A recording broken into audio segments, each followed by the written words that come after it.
हम लोग श्रीमद् भागवतम के दूसरे स्कंद के प्रथम अध्याय के 7वें श्लोक को देखेंगे।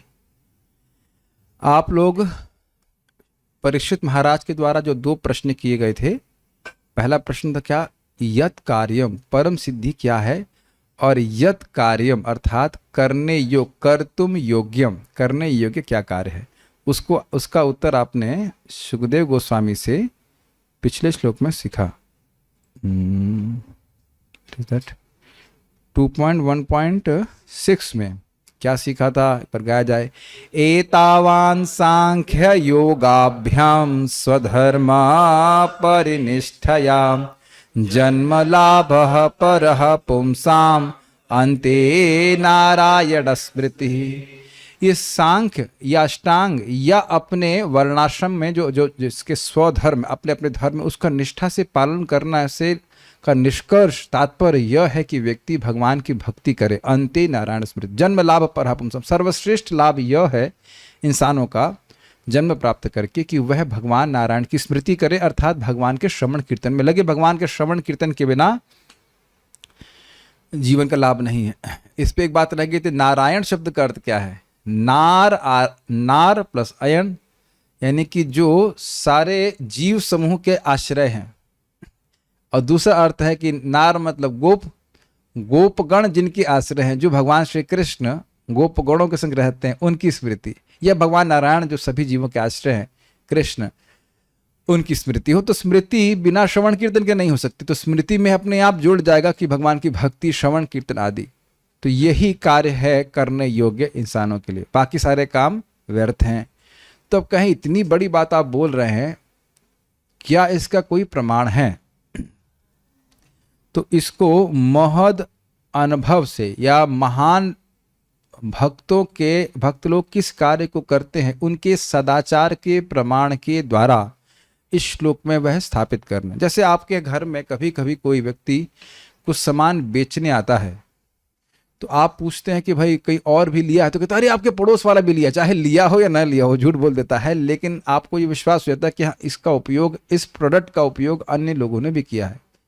लेकिन आप कहे कि हाँ पान वाले ने लिया है, तो आप उतने इंप्रेस नहीं होंगे। लेकिन अगर कोई महान व्यक्ति कर रहा है तो आप कहेंगे हाँ महान व्यक्ति कर रहा है तो जरूर महत्व होगा। जैसे मैं एग्जाम्पल कई बार देता हूँ लोगों को कि सूर्य नमस्कार करिए, जस्ट उनके स्वास्थ्य के लिए अच्छा होता है। कहते हैं देखो प्रधानमंत्री भी करते हैं, आपको पता ही होगा हमारे प्रधानमंत्री करते हैं। तो मैं हमेशा आर्गुमेंट दिया करता हूँ कि भाई प्रधानमंत्री इतने व्यस्त होकर के शायद 4 घंटा ही सोते हैं वो, फिर भी वह सूर्य नमस्कार कर रहे हैं। कोई स्टेटमेंट देने के लिए नहीं, उनका स्वास्थ्य अच्छा रहता है इसलिए। तो लोग कभी कभी मान जाते हैं, at least that make sense to them कि हाँ इतना बड़ा व्यक्ति कर रहा है तो ये करना चाहिए। मैं एक उदाहरण की तरह बोल रहा हूँ, कोई बहुत विशेष बात नहीं है, खाली बात समझा रहा हूँ कि जब बड़े लोग, महान लोग जिस सदाचार के द्वारा जो प्रमाण देते हैं उसके द्वारा सामान्य लोग भी उसका अनुसरण करते हैं। भगवद गीता का श्लोक, यद यद आचरति श्रेष्ठस् तत्ततेव तरो जनः स यत् प्रमाणम कुरुते लोकस्तदनु वर्तते। जो जो महान लोग आचरण करते हैं उसी को प्रमाण मान करके सामान्य लोग भी उसका पालन करते हैं। तो सुखदेव गोस्वामी कह रहे हैं यहाँ पे महान मुनिजन जो निर्गुण हैं, जो गुणों की वृत्ति को पार कर गए हैं, वह भी निरंतर भगवान श्री हरि के गुणानुकथन में लगते हैं। गुणानुकथन का मतलब होता है कि बोलते हैं, उनका नाम बोलते हैं, उनकी कथा सुनते हैं, और स्वाभाविक सी बात है कि स्मृति होती है। तो क्यों होती है उसके बारे में हम चर्चा करेंगे। लिंक आप सबको समझ में आ रहा है। महान भक्तों का, महान व्यक्तियों का सदाचार ये प्रमाण है जिस सिद्धांत को सुखदेव गोस्वामी पिछले श्लोक में स्थापित किए हैं। क्या स्थापित किए हैं पिछला सिद्धांत? श्लोक में सिद्धांत के योग अष्टांग योग, सांख्य अष्टांग योग या स्वधर्म आदि के पालन करने का निष्कर्ष ये है कि व्यक्ति को भगवान की स्मृति हो। ठीक है, स्मृति का मतलब श्रवण कीर्तन में वो लगे, भक्ति में लगे, भक्तों के संग प्राप्त करके। तो यह पूर्व के मुनिजनों के आचरण के द्वारा सत्यापित है। सत्यापित मतलब सर्टिफाइड है, इसको इस श्लोक में कह रहे हैं। Is that clear? यहां तक किसी को कठिनाई है? Zoom devotees, everyone is with me? ठीक, मेरे विषय बोलिए। प्रायेण मुनयो राजन्, प्रायेण मुनियो राजन्,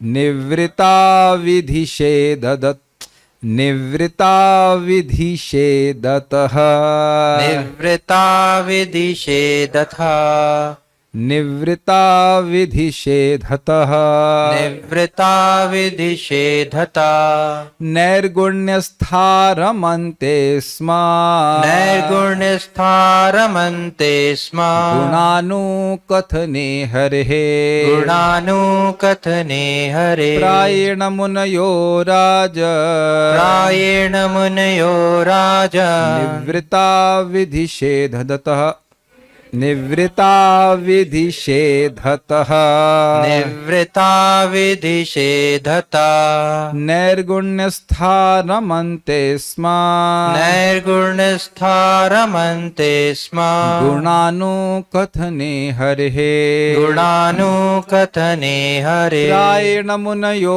राजन्निवृत्ता विधिषेधतः प्रायेण मुनयो राजन्निवृत्ता विधिषेधता नैर्गुण्यस्थारमन्ते स्म गुणानुकथने हरेः नैर्गुणस्थारमन्ते स्म गुणानुकथने हरे प्रायेण मुनयो राजन्निवृत्ता विधिषेधतः नैर्गुण्यस्थारमन्ते स्म गुणानुकथने हरेः प्रायेण मुनयो राजन्निवृत्ता विधिषेधता नैर्गुणस्थारमन्ते स्म गुणानुकथने हरे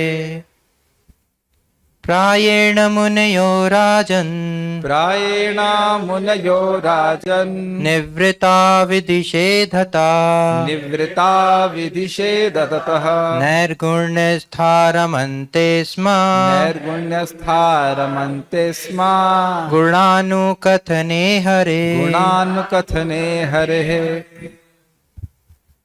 प्रायेण मुनयो राजन् प्रायेण मुनयो राजन् निवृत्ता विधिषेधतः निवृत्ता विधिषेधतः नैर्गुण्यस्थारमन्ते स्म नैर्गुण्यस्थारमन्ते स्म गुणानुकथने हरेः गुणानुकथने हरे। क्यों मेरे मुंह से दा एक्स्ट्रा आ रहा है? कृष्णा प्लीज। प्रायेण मुनयो राजन् प्रायेण मुनयो राजन् निवृत्ता विधिषेधतः निवृत्ता विधिषेधतः नैर्गुण्यस्तारमन्ते स्म नैर्गुण्यस्थारमन्ते स्म गुणानुकथने हरेः गुणानुकथने हरेः। जय वृंदा माता जी। अच्छा, प्रायेण मुनयो राजन् प्रायेण मुनयो राजन् निवृत्ता विधिषेधतः निवृत्ता विधिषेधतः नैर्गुण्यस्थारमन्ते स्म गुण्यस्थारमन्ते स्म गुणानुकथने हरेः गुणानुकथने हरे। हमारे मुंह से क्यों दान निकल रहा है पता नहीं भगवान क्यों। विधिषेधतः द आ रहा, धा आना चाहिए, मैं धा लाने का प्रयास। विधिषेधतः विधिषेधतः। We are not in control of our tongue, what you can say. वाचो वेगम भी कंट्रोल नहीं रहा। Krishna destroys my pride to somewhat be able to speak Srimad Bhagavatam shlokas. We are in full control. Okay. अनुवाद देखिएगा। हमारी इच्छा होती है हम सबसे पारायण मतलब बुलवाएं, लेकिन अब थोड़ा समय की वो है, पाबंदी है। पाबंदी हमने स्वयं लगा रखी, वैसे आप लोगों की तरफ से तो कोई पाबंदी नहीं है, लेकिन मैं जानता हूँ कि ज़्यादा लंबा करेंगे तो फिर नहीं आएंगे कल, तो इसलिए थोड़ा सा हम रख लेते हैं। हे राजा परीक्षित, मुख्यतया सर्वोच्च अध्यात्मवादी जो विधि विधानों एवं प्रतिबंधों से ऊपर हैं, भगवान का गुणगान करने में आनंद का अनुभव करते हैं। अन्वय देखिए, राजन अर्थात हे राजा परीक्षित महाराज, विधिषेधतः निवृत्ताः, विधि एवं निषेध की मर्यादा से ऊपर उठे हुए। शास्त्र में जीवों के उद्धार के लिए, जीवों की चेतना को शुद्ध करने के लिए विधान है, विधि ये करो और निषेध ये मत करो। जैसे कोई व्यक्ति बीमार होता है तो उसको बोलते हैं ये खाओ और ये नहीं खाओ, और प्रायः जो उसको खाना अच्छा लगता है उसी का निषेध होता है, और जो उसे खाना अच्छा नहीं लगता है उसी की विधि होती है। ये समझे आप मेरे को? समझे, मतलब समझते हैं इस बात को। डायबिटीज वालों को ये नहीं कहते कि नमकीन मत खाओ उनको लेके मीठा मत खाओ। तो इस प्रकार की विधि निषेध की जरूरत किन लोगों को पड़ती है? जो लोग अविद्या से ग्रसित हैं, हम सभी लोगों को। लेकिन विधि शेदतः, शेद मतलब निषेध वाले अर्थ में लीजिएगा। विधि समझ में आ रहा है? विधि मतलब ये करो, और निषेध तो वो निषेध से भी ऊपर है। क्यों ऊपर है प्रश्न बन जाएगा। भाई जो व्यक्ति पूरी तरह से गुणों से पार हो गया, उसके लिए विधि क्या रह गई? उसके लिए करना क्या रह गया? कुछ भी नहीं।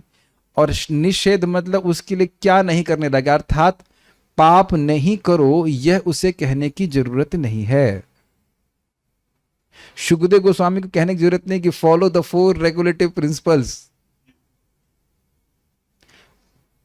और उनसे यह भी नहीं कह सकते कि आप कपड़ा पहनिए विधि निषेध से ऊपर है।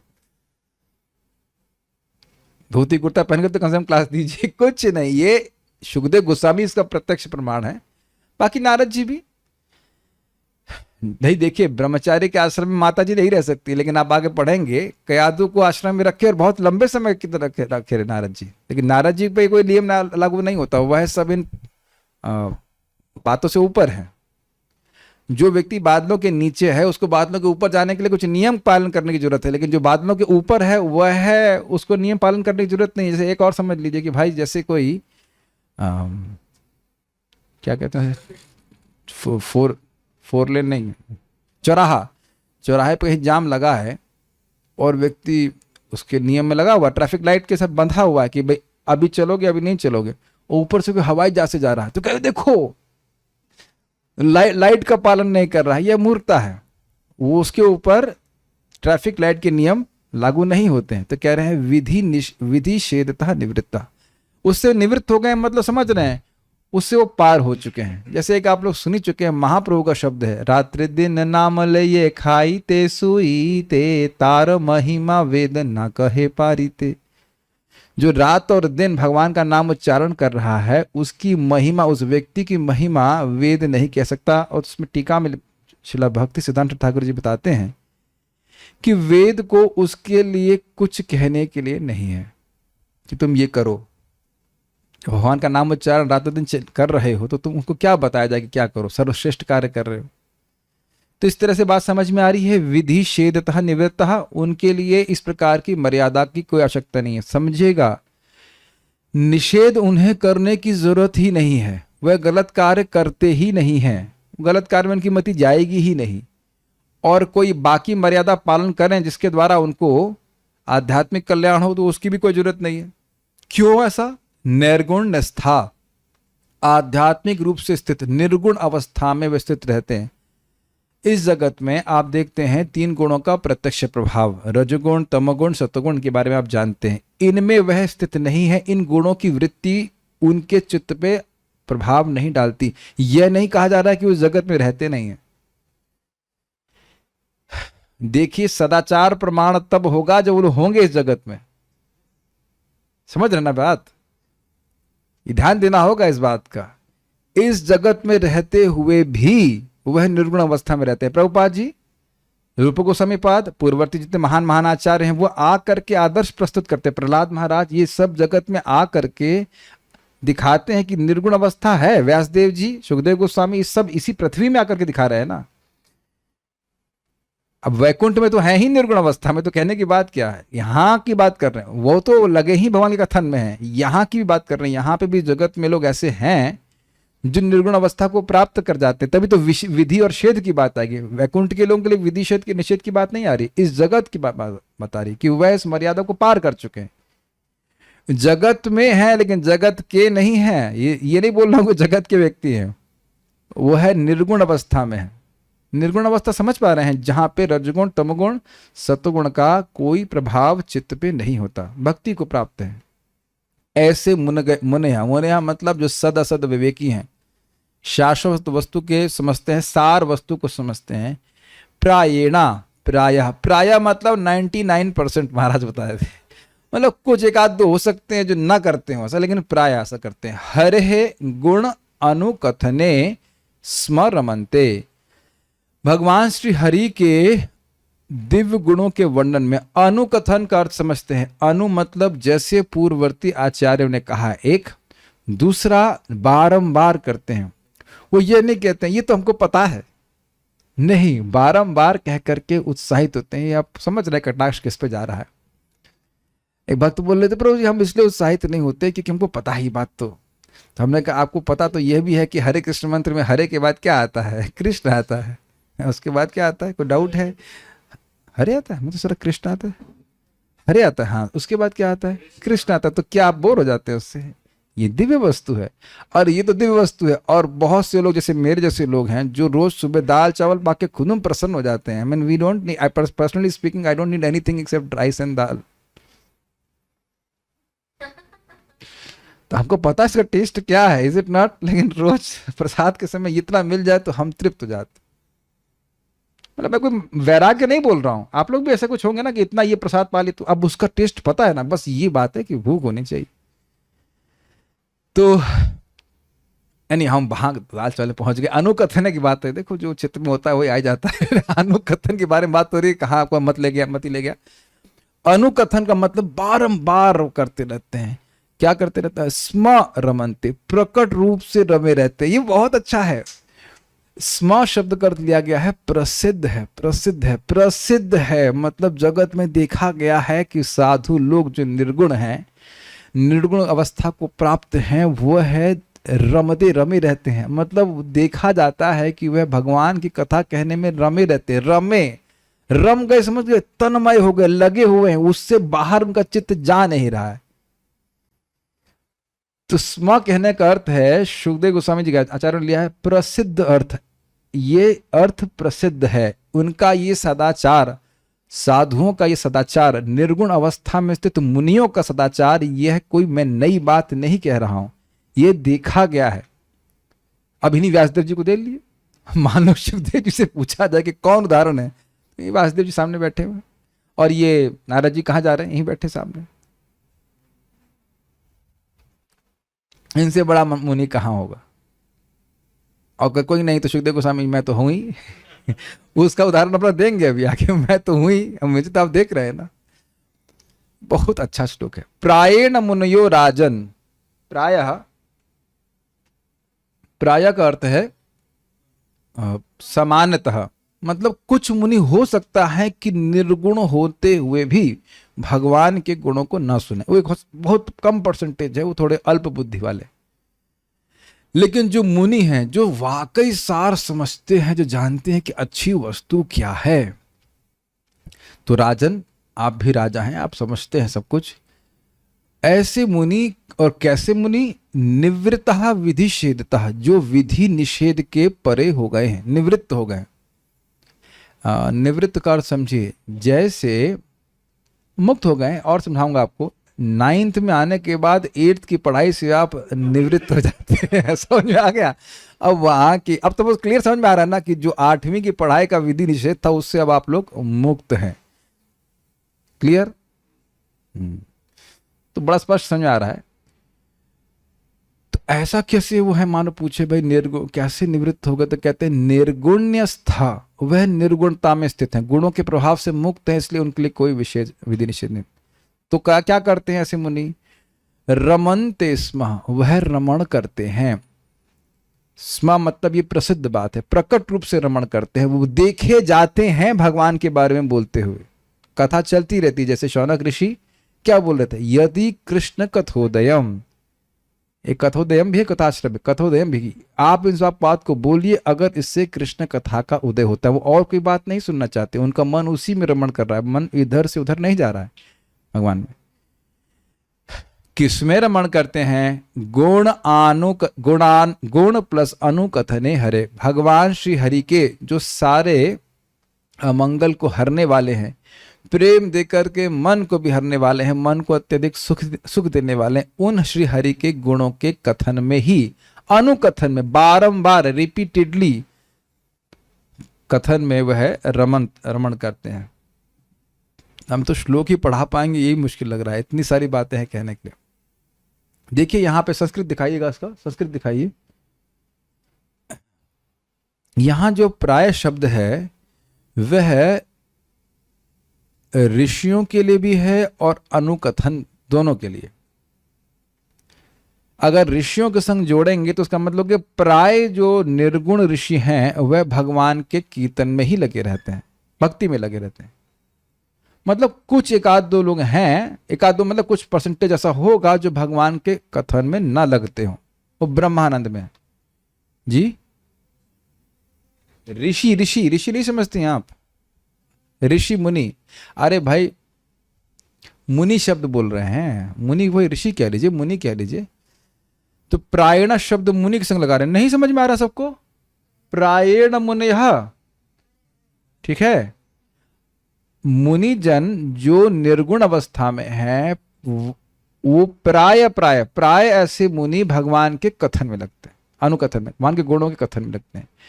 और प्राय शब्द को आप गुणानुकथन में भी लगा सकते हैं, अर्थात प्राय वह भगवान का कथन ही करते रहते हैं, कीर्तन करते रहते हैं, जप करते रहते हैं, और बीच बीच में समय मिलता है तो भगवान के बारे में सुनते भी हैं। ऑब्वियसली कीर्तन कर रहे हैं तो सुनते भी हैं, सुनते भी हैं, उनकी आरती भी करते हैं, पूजा भी करते हैं, लेकिन मुख्य कार्य है वह श्रवण कीर्तन है।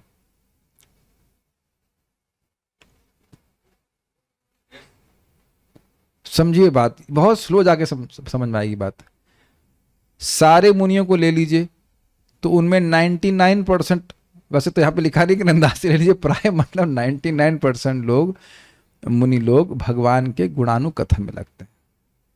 उससे कुछ चाहते नहीं है, बस कथन में लगे रहते हैं। वो कथन, गुणानुकथन ही उनका साध्य है, वो इतना सुख देता है कि और कुछ करने की जरूरत नहीं है। We are chanting Hare Krishna to chant Hare Krishna, chanting Hare Krishna ही, हरे कृष्ण का उच्चारण, नाम जप, कीर्तन आदि ही सुख देने वाला, और क्या चाहिए। एक उदाहरण से समझिए कि रसगुल्ला खाते हैं प्रोटीन प्राप्त करने के लिए, कुछ सोचता नहीं है, रसगुल्ला खाने के लिए, उसका आस्वादन करने के लिए आप खाते हैं। Does that make sense? खाने की बात से जल्दी समझ में आता है। गुणानुकथन ही अपने में साध्य है, उससे कुछ और प्राप्त होगा उससे मतलब नहीं है। सब लोग शांत हो गए, हे भगवान ये सब तो नई नई बातें बोल रहे हैं, जो पिछले 1.5 साल से बोल रहे हैं फिर भी लग रहा है कुछ नई बात लग रही है, नई लग रही है। साधन और साध्य अलग नहीं है, यही भगवान की श्रवण कीर्तन ही अपने आप में सुख में है। ओके, ठीक है। और अब उन 99% ऋषियों को ले लीजिए जो लोग भगवान के श्रवण कीर्तन में ही लगे हुए हैं, तो कह रहे हैं वो भी प्राय श्रवण कीर्तन में लगे हैं। तो प्राय को अनुकथने में लगा दीजिए। Are you with me Kunal Prabhu? Are you able to catch both the prayers? प्राय समझ में आ रहा है आपको? हाँ, 99% समझ में आ रहा है आपको बात? ठीक है, ठीक। दूसरा शब्द बड़ा महत्वपूर्ण है, मुनि। ये बोल कौन रहा है? महामुनि सुखदेव गोस्वामी, और बोल कहा रहे हैं मुनियों के बीच में। तो कोई मुनि भाई ऑब्जेक्शन नहीं किया, हम तो ऐसे मुनि नहीं है, है कि नहीं? ये भी एक सुंदर बात है कि नारद मुनि, व्यास मुनि, और कौन कौन से थे, परशुराम मुनि, धौम है, सब धौम भी आए थे ना, धौम का नाम आया था, बहुत सारे मुनिगण आए थे, सुना था ना नाम? अत्रि, पतंजलि से आप मिली थी वहां पे क्या? पतंजलि का नाम तो आया नहीं, पतंजलि नहीं आए थे। बाबा रामदेव समथिंग, कुछ भी नाम ले लेंगे, ऐसे नहीं। च्यवन ऋषि जो भी आए होंगे तो च्यवन ऋषि आए थे, ठीक है। तो एनीवेज, तो वो सब मुनि आए थे, तो उन मुनियों की सभा में कह रहे हैं कि प्रायः। अच्छा देखिए, थोड़ा समझने का प्रयास कि एक एक बात कितनी महत्व। मैं मालूम है प्राय प्रभु जी लोग तो सब शराब पीते हैं, तो कोई तुरंत ऑब्जेक्शन करे, क्या बात कर रहे हैं? यहाँ जितने प्रभु जी बैठे हैं, मैं बोलो प्राय प्रभु जी लोग शराब पीते हैं, एक अजीब सी बात बोल दूं तो आप कहेंगे ये क्या है, प्रभु जी लोग नहीं। मैं कहूँ प्राय माता जी लोग सब बुद्धू होती हैं, क्या देखा नहीं हमारी तलवार? आप एक ग्रुप के लोगों को पे एक गुण का आरोप, दिस इज यूजलेस, गुण का आरोप कर देंगे, तो अगर उनकी तरफ से कोई ऑब्जेक्शन नहीं है तो वह बात सर्व स्वीकार्य हो जाएगी कि नहीं? अब बुरा मत मानेगा, हम ऐसे बोल देते माता जी लोग बुद्धू नहीं होते हैं, कितने इंटेलिजेंट होते हैं वो खुद ही जाने, लेकिन हमको खाली बोल रहा हूँ कि और प्राय प्रभु जी लोग शराब नहीं पीते हैं, ये हम इधर पकड़िए। सभी लोग 99% प्रभु जी लोग शराब नहीं पीते हैं। तो मैं ऐसे बोल दूं कि भाई सारे प्रभु जी लोग, प्राय सब लोग इस प्रकार के होते हैं। कई बार लोग इस तरह की बात बोल देते हैं और अब देखेंगे लोग तुरंत ऑब्जेक्शन करते हैं। ये आप ऐसे कैसे बोल देंगे? एक आध दो लोग करते हैं, उसके बाद अब सब पे लगा देंगे। तो ये एक बहुत बड़ी बात सुखदेव गोस्वामी द्वारा बोली जा रही है कि नहीं, पराय मुनिजन, मुनियों पे की बात कर रहे हैं, मूर्खों की बात नहीं कर रहे हैं। मुनि मतलब जो मननशील हैं, जो समझ गए कि जगत का सार क्या, उनके ऊपर ये बात बोल दे रहे हैं। It's a very strong statement, very strong statement. प्राय जितने मुनि हैं सब भगवान श्री हरि का ही कथन करते हैं, अनुकथन करते हैं। It's very strong statement. So उसका लिंक भी है आगे के श्लोक से, वो हम आगे देखेंगे। अच्छा, दूसरा प्राय आप समझ गए कि प्राय भगवान के बारे में जप करते रहते हैं, बोलते रहते हैं। कभी कोई दूसरा बोलता तो सुनते भी हैं। ये आप वेद स्तुति में सुनेंगे, वहां ब्रह्म सत्र चल रहा था जिसमें कोई भी व्यक्ति भगवान के बारे में बोलने में समर्थ था। काफी इंटरेस्टिंग है। तो एक बस उसमें किसी एक व्यक्ति को चुन लेते हैं, आप भगवान के बारे में बोलिए, हम सुनेंगे। जैसे समझ लिए कि 5-6 कुक हैं, कोई भी कुकिंग करने में समर्थ है। ठीक है, आज आप बनाओगे, कल हम बनाएंगे, ऐसे करके। What an assembly. ऐसा नहीं कि एक टीचर है और बाकी लोग सब स्टूडेंट ही हैं। सभी लोग भगवान के बारे में बोलने में समर्थ हैं। किसी को भी चुन लेते हैं, आज आप बोलिए, कल वो बोलिए, ऐसे करके। It's not a GD, it's not a GD, group discussion नहीं है, कोई भी बोल सकता है। तो कह रहे हैं कि तो यहाँ कह रहे हैं कि मुनिजन बोला करते हैं, सुना करते हैं। बल्कि आपने सुना होता, शृण्वन्ति गायन्ति गृणन्ति साधवः, प्रथम स्कंद में। श्लोक भूल रहा हूं भी, बहुत चित्त में रहता है लेकिन उड़ गया चुप। शास्त्र का भरोसा नहीं रहता, गायब हो जाता है।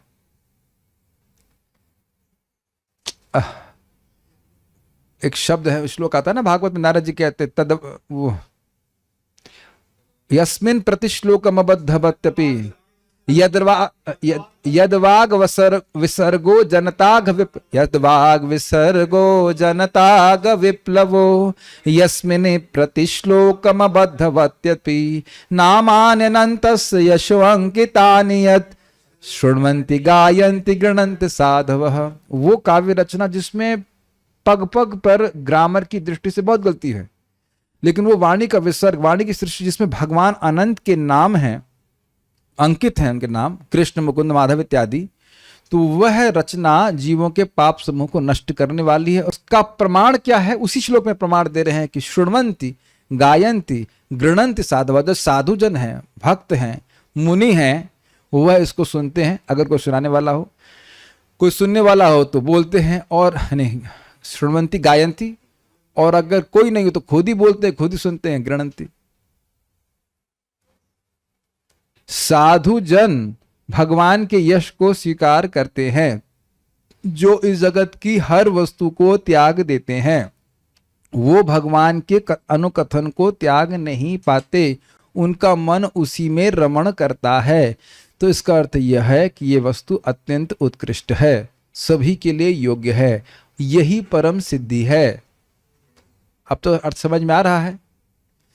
यहां पे एक रमन्ते शब्द देख पा रहे हैं आप। रमन्ते शब्द है पहली लाइन के आखिरी भाग में, है ना, 3rd लाइन में। जस्ट देख रहा था कि आप लोगों की आई सेट ठीक है कि नहीं। तो रमन्ते शब्द का क्या अर्थ है? रमन्ते का अर्थ है कि रूटीन के हिसाब से पूजा नहीं करते, रूटीन के हिसाब से कीर्तन नहीं करते हैं, करते ही रहते हैं। ऐसा नहीं, वो बाथरूम में भी कर सकते हैं। हमने भी कई बार ऐसा हम लोग तो खैर ऐसे निर्गुण नहीं है, लेकिन कभी कभी बात फंसी रहती है तो अनंत प्रभु को पकड़ लेता हूँ बाथरूम में। अरे अनंत समझ में नहीं आया यार, ये बताओ कैसे होगा। हाँ, वो भी बाथरूम से आवाज दे देते हैं, ठीक है ऐसे हुआ। तो मतलब नहाते स्मरण करते हुए, नहाते हुए। तो देखिए रूटीन का क्या मतलब होता है। हाँ, जाना है, घंटा बिताना है, टाइम हो गया, हाँ महाप्रसाद हो गया, next next next next next. रमन्ते का मतलब है उसमें मन रमण कर रहा है। महाराज समझा रहे थे, रमो क्रीड़ायाम।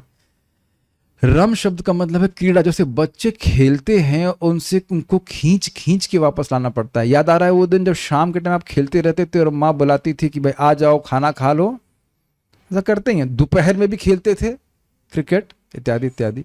तो बच्चे खेलते हैं, उनको कोई रूटीन नहीं लगता, उनको समय की सुध बुध नहीं रहती। मुझे उसको बोल रहा हूं तो मुझे स्मरण आ रहा तुकाराम का वो, पांडुरंग ध्यानी पांडुरंग ध्यानी पांडुरंग ध्यानी। और भगवान कैसे गा रहे हैं, गाते गाते पूरा दिन पूरा रात बीतती जा रही बीतती जा रही बीतती जा रही। मैं एग्जाम्पल देना चाह रहा हूँ परम पूज्य राधानाथ महाराज का। वह रात के 8 बजे कथा शुरू की बांग्लादेश टूर में, और कथा करते करते रात के 2 बज गए। उसके बाद बोले कथा के बाद कीर्तन तो होना ही चाहिए। तो कीर्तन हुआ। तो आप देख रहे रमण होते परम पूज्य राधानाथ महाराज और भक्ति तीर्थ महाराज जी, परम पूज्य भक्ति तीर्थ महाराज मिलते, बड़े अच्छे मित्र थे। पूरी रात वो कथा करते रहते, पूरी उसके बाद मंगल आरती, और फिर जब रमनते महाप्रभु के संग भक्त लोग कीर्तन कर रहे हैं, पूरी रात कीर्तन कर रहे हैं, एवरीडे कीर्तन कर रहे हैं, और दिन में भी जब हो रहा है कीर्तन हो रहा है, उसके बाद रात में भी हो रहा है। और उनको लगता है ये रात काफी छोटी थी। और वहाँ वर्णन है कि वो रात कितनी लंबी रात थी, ब्रह्मा जी की रात थी के बराबर। अब लोग सोचेंगे कि क्या लाइव में बोल रहे हैं, लेकिन ये चैतन्य भागवत में वर्णन है। रमनते, एक श्लोक आप जानते हैं रमण में, रमन्ते योगिनो नन्ते सत्यानंद चिदात्मनि इति राम पदे नासौ परम ब्रह्म अभिधीयते। योगी जन मुनिगण रमन्ते, रमण करते, योगी रमन्ते योगिनो अनंते, अनंत सुख में आनंद में वह रहते हैं योगी जन। इति राम पदे नासौ पर ब्रह्म अभिधीयते। इसीलिए पर ब्रह्म को राम शब्द से अभिधीत किया जाता है कि ये पर ब्रह्म राम है। ये रमाते हैं किनको, योगियों को भी रमाते हैं। रमाते मतलब उनके मन को खींच लेते हैं। इसका और अर्थ भी बताया गया, जैसे एक युवक का मन युवती में अकस्मात जाता है, अकस्मात अचानक अपने आप जाता है, यद्यपि समाज की मर्यादा रहती कि नहीं देखना चाहिए इत्यादि, फिर भी आंखें ऐसे चली जाती है कि नहीं। इसे कहते हैं रमण। और इसी पे श्रील रूप गोस्वामी बोलते हैं, युवती नाम यथा यूनम यूनम च युवतौ तथा यथा मनोभिरमते तद्वत मनोभिरमताम। तो वही जिस प्रकार से युवती का युवक में और युवक का युवती में मन जाता है, हे ठाकुर हे कृष्ण, हमारा मेरा मन भी आप में इसी प्रकार से रमण करे। रमण मतलब लाने से भी वापस ना पाए। ध्यान दीजिएगा कि ऐसा नहीं है कि बस वो रूटीन में कर रहे हैं। उनसे कहा जाए कि रुक जाइए, अभी कथा रोक दीजिए, तो वह कथा रोकना नहीं चाहेंगे। परम पूज्य राधा गोविंद महाराज का शब्द है कि हमको सूखा रोटी खाने को मिल जाएगा, हम रह जाएंगे पेड़ के जैसे, कुछ मतलब सिंपल जीवन जी लेंगे, हम भागवत नहीं छोड़ सकते। ये सब सुनना चाहिए ताकि हृदय में कुछ स्पार्किंग हो हमारे हृदय कि हमें भी ऐसा बनना है। या देख रहे हैं जैसे प्रद्युम्न मिश्र सुनने के लिए जाते हैं कथा श्रीपाद रामानंद राय से, तो सुबह से सुन रहे हैं और शाम तक सुनते ही जा रहे हैं, खाना भी भूल गए और उसके बाद नाच रहे हैं कि मुझे कथा सुनने को मिली। ऐसे लिटरली वो जो उतरी घुमा घुमा करके नाच रहे हैं। कितना सुख मिला हमको। This is wonderful. परम पूज्य राधानाथ महाराज भक्ति तीर्थ महाराज की तिरुभाव में 7 घंटा बोले हैं। परम पूज्य, मैं आज कुछ मन कर रहा है बोलने का महाराज के बारे में। मैंने सुना कि एक बार रामनवमी थी, तो महाराज जी कार में बैठे थे अपने कुछ शिष्यों के संग, शायद गौरांग प्रभु कुछ लोग थे। बोले ठीक है भगवान राम के बारे में बोलिए। तो 10 मिनट कोई 15 मिनट को ऐसे बोल रहा था, तो महाराज स्पॉन्टेनियसली 2 घंटा बोलते चले गए। श्रील प्रभुपाद जी के बारे में हम बताना चाहते हैं। जन्माष्टमी का समय था और ऐसा एयर कंडीशन रूम नहीं था, एकदम गरम रूम। ऐसे कहते ना, आजकल आप मौसम देख रहे हैं ना, एकदम hot and humid, nice for जपा। तो ऐसा रूम था, उसमें भक्त लोग बैठे हुए हैं और पूरा थके गए हैं। ऑलमोस्ट लाइक 8 बज रहा था या 7 बज रहा था, जो भी समय हो शाम का, यानी पूरे थके रहेंगे, व्रत भी किए। और उसके बाद प्रभुपाद ने कहा कृष्णा बुक पढ़ो। तो पहला चैप्टर बोला जय प्रभुपाद, प्रभुपाद बोले नेक्स्ट। फिर दूसरा चैप्टर पढ़ा, बोले जय प्रभुपाद, कहते नेक्स्ट। और प्रभुपाद आंखें बंद की सुनते जा रहे हैं। और सन्यासी लोग हैं, उनका भी डंडा नीचे गिर रहा है, सब नींद आ रही, थक गए ना, इस प्रकार से सब लोग थक गए। सोच रहे प्रभुपाद अब रुक जाएंगे। नेक्स्ट करते करते 12 बज गए रात्रि के। और प्रभुपाद कहते नेक्स्ट करते जा रहे। तब देख रहे हैं कि फिर प्रभुपाद कहते okay we had enough. Janmashtami इस प्रकार से कथा में रमण करें। तो प्रभुपाद जी कहते हैं अत्यंत कोई व्यक्ति भक्त उन्नत नहीं होगा तो केवल श्रवण कीर्तन के द्वारा वो संतुष्ट नहीं हो सकता। तो महाप्रभु हम देख ही रहे, महाप्रभु के पार्षद हैं, भक्त हैं, वो सब भगवान की कथा में ही लगे रहे। ठीक है, क्यों? क्योंकि इतना सुख मिल रहा है।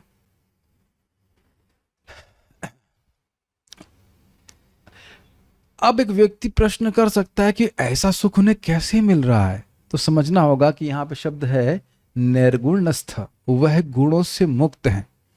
उनका मन इतना पवित्र हो गया है कि भगवान के नाम रूप गुण लीला के माधुर्य को पकड़ने लगता है और उसको ही पकड़ता है। इस पे ध्यान दीजिएगा, ही स्म शब्द में लिखा था, प्रसिद्ध है कि वह भगवान के गुण कीर्तन में ही लगते हैं और कहीं नहीं लगते। ऐसे भी संत हैं, महाराज बता रहे थे, कि जो कुछ नहीं बोलते लेकिन जब हरे कृष्ण मंत्र बोलने का मौका आएगा तो खूब जोर से बोलते हैं। ठीक है, तो उसको उदाहरण महाराज ने बड़ा सुंदर दिया, कहा कि देखिए रेडियो अल्टीमेट एग्जाम्पल है, अल्टीमेट एग्जाम्पल। ये हम कभी जिंदगी में नहीं सुने, ध्यान से सुनिए। रेडियो या टेलीविजन कहीं है तो वो आसपास जो शब्द हो रहा है उसको बिल्कुल प्रकाशित नहीं करता है, लेकिन मान लीजिए बीबीसी लंदन या कहीं दूर से कोई शब्द प्रेषित किया जा रहा है, भेजा जा रहा है, उसको प्रकाशित करता है। उसके अंदर क्षमता है कि दूर के शब्द को तो पकड़ लेगा लेकिन पास के शब्द को बिल्कुल नहीं पकड़ रहेगा। Got it? अरे रेडियो नहीं समझ रहे हैं? मानो ये रेडियो है तो इस रेडियो में मंदिर से मानो कीर्तन आ रहा तो उसको पकड़ेगा, लेकिन आप क्या बोल रहे हो, मैं क्या बोल रहा हूं, यहां जो कुछ भी बोल रहे हैं उसको नहीं पकड़ेगा। समझ रहे हैं ना? कितना सुंदर एग्जाम्पल। अरे भाई ये तो आप लोग उसको रिलेट कर पा रहे हैं, this is too much of an example, बहुत सुंदर एग्जाम्पल। तो ऐसे ही मुनियों का मन क्या हो गया? निर्गुणस्था, वह जगत में है लेकिन उनका मन भगवान के नाम रूप गुण लीला की मधुरता को पकड़ता है। रूप गोस्वामी जी क्या बोल रहे हैं? मैं एक मुख से क्या नाम बोलूंगा? मैं एक नाम बोलता हूं तो मैं सोचता हूं मेरे अरबों मुख हों, इतना करोड़ों मुख हो, सॉरी थोड़ा कम था, करोड़ों मुख से करोड़ों मुख हो तब मैं उसके नाम को बोल पाऊंगा। अच्छा कान कितने चाहिए? तो डबल चाहिए कम से कम। तो अरबों मेरे कान हो, अरब से डबल नहीं हिसाब किताब जो भी है, अरबों, तो अरबों अरबों मेरे कान हो तब मैं नाम के रस को सदन कर पाऊंगा। और मेरे हृदय में जाता है तो हृदय में सारी जो हृदय मन की जो कार्यकलाप है, संकल्प विकल्प, उसको सबको फ्रीज कर देता है। तुंडे तांडवनी रतिनते तुंडावली लब्धे, तुंडे तांडवनी रत, श्लोक भूल गया, बहुत सुंदर है, उसको भी कोट किया जाना चाहिए था, लिखाना चाहिए, याद नहीं है। तुंडावली लब्धये कर्णा क्रोड कडम्बनी घटयते कर्णार्बुदेभ्यः स्पृहां चेतः प्रांगणि कंगनी विजयते सर्वेन्द्रियाणां कृतं नो जानी जनिताद्भुत कियाद्भुत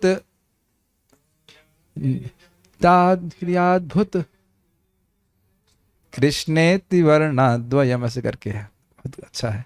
तो ऐसी स्थिति जब हम कहें 16 क्यों, 16,000 क्यों नहीं, समझ गए? नाम के रस का ऐसा अनुभव करने लग जाए व्यक्ति तो वो जगत के किसी ध्वनि का रस का अनुभव ही नहीं कर सकता। जब चित्त पूरी तरह से निर्गुण हो जाता है तो इस जगत के शब्द, नाम, रूप, रस आदि के रस, तथा कथित रस, जड़ बांस का जूस कह लीजिए, उसमें कभी रमण नहीं करेगा।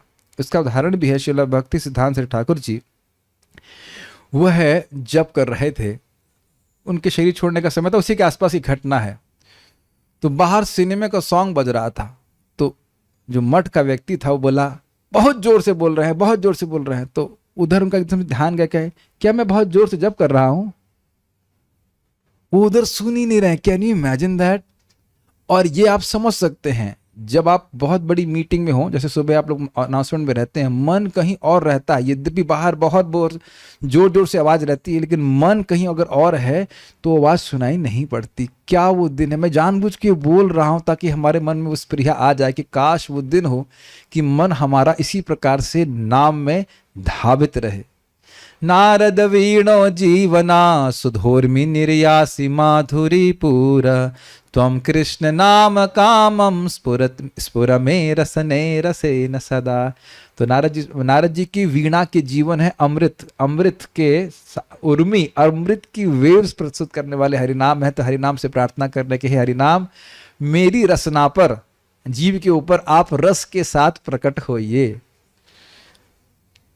नारद वीणो जीवना सुधोर्मि, सुधा उर्मि, सुधोर्मि निर्यास माधुरी पूरा त्वं कृष्ण नाम कामम स्फुर मे रसने रसेन सदा। ब्यूटीफुल प्रेयर स्पेशल रूप गोस्वामी। आप कहेंगे क्लास कब शुरू करेंगे? शुरू हो चुकी है। तो ये आपको समझ में आ रहा है कि किस प्रकार से वो लोग क्यों रमण कर रहे हैं, समझ में आ रहा है। उनका मन बस वहीं जा रहा है बार बार। ये आप लोगों का भी, हमारे सामने जो मुनि बैठे उनका भी अनुभव, कभी कभी भगवान का नाम सुनाई पड़ने लग जाता है जब करते समय, और अच्छा लगता है। तब आप लगता नहीं कि उस समय और कुछ करना चाहिए। यहाँ तक आप ये भी आप सत्यापित करेंगे कि अब दर्शनार्थी में जाने का भी मन नहीं करता है।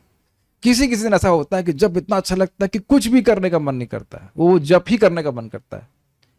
कभी कभी ऐसा होता है, ऐसा होता है, ऐसा नहीं, आप ऐसा नहीं कह सकते कि ऐसा नहीं होता है। रोज जब करोगे तो एक आध दिन सैलरी मिलती है। अच्छा, एक और इंटरेस्टिंग बात है, स्म शब्द क्या है? स्म मतलब ये प्रसिद्ध है। प्रसिद्ध मतलब लोग जानते भी हैं, राजा हैं, आप भी जानते हैं, ऐसे लोग हैं। तो इसी जगत में होता है, ऐसा नहीं कि अब आध्यात्मिक जगत में जाओगे तब होगा। ये चैतन्य चरितामृत में पढ़ते हैं कि श्रवण कीर्तन के द्वारा यहाँ जल दे रहा है अपनी भक्ति लता बीज को, और भक्ति लता उगती जा रही है, और उसके बाद करते करते ब्रह्मांड को भेद कर भगवान के चरण कमलों में लिपट जाती है, और वहां से उसका फल फूल आने लगते हैं। तो भक्त बैठा है यहाँ, आनंद ले रहा है वहां का। समझ में आ गया? गोलोक का आनंद ले रहा है यहीं बैठे बैठे। जैसे एक श्री संप्रदाय में महान अलवर हुए, उनका नाम भूल रहा हूं मैं, वो 40 वो जो प्रकट हुए, प्रकट होने के बाद से किसी बोले ही नहीं, समाधि में बैठ गए और 40 साल समाधि में रहे। बाद में एक दूसरे अलवर आते हैं, उनको दीक्षा दिया, और बाकी बस कुछ नहीं किए। वो केवल भगवान के ध्यान में, स्मरण में रहे। ऐसे भक्त लोग हैं। और आप स्मरण कर लीजिए किनका नाम है उनका, तब क्या नाम है, जयदेव गोस्वामी। जयदेव गोस्वामी के हाथ पैर काट दिए और कुएं में फेंक दिया, वहां भी तो बड़ा अच्छा है, या तो हम कीर्तन करने को मिल रहा है। This is too much, this devotees are too much, है कि नहीं? बाहर की दुनिया से उनका कनेक्शन ही समाप्त है। बाहर की दुनिया का सुख वह खरीदते ही नहीं, अगर ऐसे कह लें तो। उनका सुख भगवान के श्रवण कीर्तन में है। आप लोग हृदय में इच्छा नहीं आ रही कि निर्गुण में स्थित होकर के भगवान की ऐसी गुणानुकथन में लगे? इसीलिए सब बातें बोली जा रही हैं। और इसी कारण से भगवान का अनुकीर्तन इतना सुंदर है, इतना मादक है कि भगवान भी भक्त के रूप में आते हैं। ये आगे ध्रुव महाराज कहेंगे कि भगवान आपके श्रवण कीर्तन में जो सुख है वह आपके ब्रह्म ध्यान के ऊपर नहीं है, इसलिए निर्गुण में स्थित होते हुए भी वह ब्रह्म का ध्यान नहीं करते, भगवान का श्रवण कीर्तन करते हैं। जो मुनिजन है, जो वाकई सार समझते हैं, जो वाकई अच्छी वस्तु को समझते हैं। भगवान श्री कृष्ण के स्वरूप में भी वो सुख नहीं है जो उनके गुण कीर्तन में है, कथा कीर्तन में है। इसलिए भगवान तो जब भक्त बन के आएंगे तभी ना कीर्तन करेंगे अपना, कृष्ण कितने सुंदर हैं। तो कृष्ण अपने को तो नहीं बोल सकते, भक्त बन के बोलना पड़ेगा। इसलिए भगवान कहते हैं भगवान बनकर तो मैं नुकसान में रह गया, इसलिए भक्त बन करके आते। भक्तों का सुख भगवान से अधिक है। तो इस सब श्लोक का महत्व है। और इस संबंध में एक और श्लोक हम कोट करेंगे, फिर हम टीका में प्रवेश करेंगे। आप लोग सुन चुके हैं 1.6.38। अहो देवर्षि धन्यो यम यत्कीर्ति शारंग धन्वनः गायन माद्यन इदम तंत्र्या रमयत यातुरम जगत। कि देवर्षि नारद कितने धन्य हैं। क्यों धन्य है? बोलते हैं सूत गोस्वामी प्रथम स्कंध 6 अध्याय 38वां श्लोक। क्यों वह भगवान की लीला का यशगान करते हैं तो अपने आनंद लेते होंगे? कहते नहीं। और ऐसा करके वे स्वयं तो आनंद लूटते ही हैं, खुद भी आनंद में रहते हैं, और ब्रह्मांड के समस्त संतप्त जीवों को भी अभिप्रेरणा प्रदान करते हैं, आनंद प्रदान करते हैं। तो ये सब होने के बाद अब हम लोग शुरू करते हैं। ये था इंट्रोडक्शन।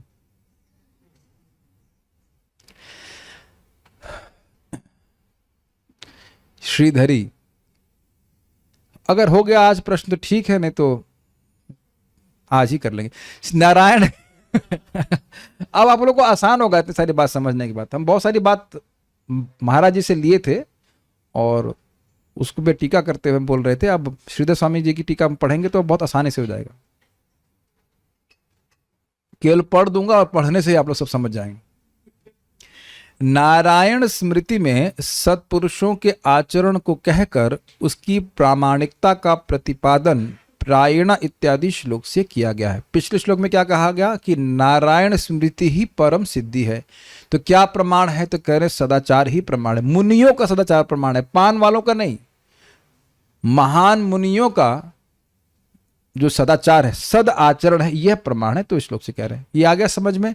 देखिए यहां समझ में आ गया के लिए हाँ कहने के किसी को पैसे नहीं मिल रहे हैं। नहीं, हाँ बोलो या ना बोलो, लेकिन अगर कुछ नहीं समझ में आए तो बता दीजिएगा। बाद में कोई समझाएगा नहीं, पता नहीं मैं कब तक जिंदा रहूंगा। तो पूछना है तो भी पूछ लीजिएगा जो समझ में नहीं आया, ठीक है। हम यहां रूटीन क्लास नहीं कर रहे हैं, रमण करना चाहते हैं, ठीक है। जब समझ में आएगा तब तो आनंद आएगा। हाँ जी हाँ, तीनों गुणों से परे। निर्गुण मतलब न रजगुण, न तमगुण, न सतोगुण, उससे तीनों से परे तुरीयावस्था शुद्ध सत्व में स्थित रहते हैं।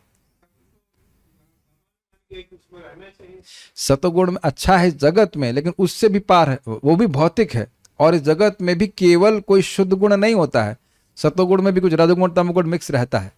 लेकिन निर्गुण अवस्था मतलब तुरीया अवस्था या चतुर्थ अवस्था, जिसमें व्यक्ति गुणों के पार है, पार चला जाता है। विधि शास्त्र तथा निषेध शास्त्र की मर्यादा से ऊपर उठे हुए तथा ब्रह्म में स्थित रहने वाले मुनिगण भी प्रायः परमात्मा के अनंत तथा दिव्य गुणों के वर्णन में ही रमे रहते हैं। तो ये तो स्पष्ट समझ में आ रहा है। विधि शास्त्र मतलब ये करो, और निषेध शास्त्र मतलब ये पाप आदि मत करो, इससे तुम्हारी चेतना दूषित होगी। तो इन सब से ऊपर है, क्योंकि निषेध कार्यों कभी करने वाले नहीं और विधि की जरूरत नहीं है। वो तो भाई विधि इसीलिए है ना कि जीव को निर्गुण करा जाए, तो निर्गुण तो पहले ही हो गए, तो उससे वह परे है। विधि छेदतः निवृत्तः, ये नहीं समझ में आया? शास्त्र आज्ञा दे रहा है बद्ध जीव को कि तुम ये करो और ये मत करो, ताकि उसकी चेतना ऊपर उठे। जिस व्यक्ति की चेतना पहले से गुणों के ऊपर है, उसको क्या शास्त्र बताया जाएगा? Does it make sense? हाँ। तो वह भी प्रायः परमात्मा यानी भगवान श्री कृष्ण के अनंत तथा दिव्य गुणों के वर्णन में रमे रहते हैं। बड़ा अद्भुत बात है कि भगवान के एक एक गुण, पहली बात तो भगवान के सारे गुण अनंत हैं, बहुत सारे अनंत गुण हैं, और एक एक गुण अनंत रूप से गहरा गंभीर है। तो कहां समाप्त होगा? एक ही गुण की चर्चा में पूरा अनंत समय लग जाएगा, और ऐसे अनंत गुण हैं, ठीक है। जैसे अनंत भगवान ऐसा करते हैं, क्या नाम है उनका? अनंत शेष। उनके बहुत से मुख हैं, हजारों मुख हैं, और हजारों मुख से अनादिकाल से भगवान के गुण का गहर कह रहे हैं, और अनंत काल तक कहते रहेंगे, लेकिन वो पार नहीं पा पाएंगे। स्म पद के द्वारा इस अर्थ की प्रसिद्धि को सूचित किया गया है। ऐसा नहीं है कि शुकदेव गोस्वामी कुछ बोल रहे हों और अन्यों के द्वारा वह ज्ञात न हो। थोड़ा समझने का प्रयास कीजिए। स्म मतलब प्रसिद्धि अर्थ में प्रकट है, इसमें कोई प्रमाण की जरूरत है क्या? शुकदेव गोस्वामी इस तरह से कह रहे हैं। अभी नारद जी को देख लीजिए और व्यासदेव। ऐसे मान लीजिए शुकदेव गोस्वामी से कोई प्रश्न करता कि कौन कौन से मुनि की बात कर रहे हैं, तो ये देखिए नारद जी हैं, व्यासदेव जी हैं, इनसे पूछ लीजिए क्या कर रहे हैं। है ना, कोई ऑब्जेक्शन करे तो कहे ना कि भाई क्या बात है, कौन से मुनि हैं? तो कौन से मुनि हैं जो निर्गुण में स्थित हैं, वो मुनि प्राय भगवान का ही गुण और कीर्तन करते हैं, ठीक है। Are you all with me? आपको पता है इसके बाद क्वेश्चंस भी हैं जी। और मैंने ऐसे नहीं कहा कि रूम वाले भक्तों को बिल्कुल नहीं पूछूंगा, ठीक है। आप सब लोग जग गए। निर्गुणस्थ रमन्ते स्म, इसको बड़ा सुंदर से समझने का प्रयास कीजिए। निर्गुण में स्थित हैं, कौन स्थित हैं? मुनि, लेकिन रमनते हैं, रमण करते हैं भगवान के गुणों में। और स्म मतलब प्रसिद्ध है, कि प्रसिद्ध बात है कि मुनिजन निर्गुण अवस्था में स्थित होते हुए भगवान के गुणों में रमण करते हैं। तो इससे क्या सूचित हो रहा है, इसका क्या अर्थ है, नहीं इससे क्या सूचित हो रहा है ये समझना होगा। बहुत ये चीज थोड़ी कठिन है समझने में। ये जो वाक्यांश है इससे क्या सूचित हो रहा है, अर्थ क्या है। निर्गुण अवस्था में स्थित होते हुए भी मुनिजन भगवान के गुणानुकथन में रमण करते, ये अर्थ है। लेकिन इससे सूचित क्या हो रहा है, मैं इसकी हिंदी पढ़ने से पहले समझा दे रहा हूं। इससे सूचित यह हो रहा है कि भगवान में भौतिक गुणों का नितांत अभाव है, भगवान में कोई भौतिक गुण नहीं है और उनमें दिव्य गुण हैं। इसीलिए निर्गुण अवस्था में स्थित होते हुए भी मुनिजन उनके गुणों के अनुकथन में रमण करते हैं। मुझे लग रहा है कि ये बात इस सेक्शन का सबसे कठिन बात है, इसलिए थोड़ा ध्यान से समझिएगा, ठीक है। I hope everyone is understanding this things. नहीं समझ में आया, no, what does no mean.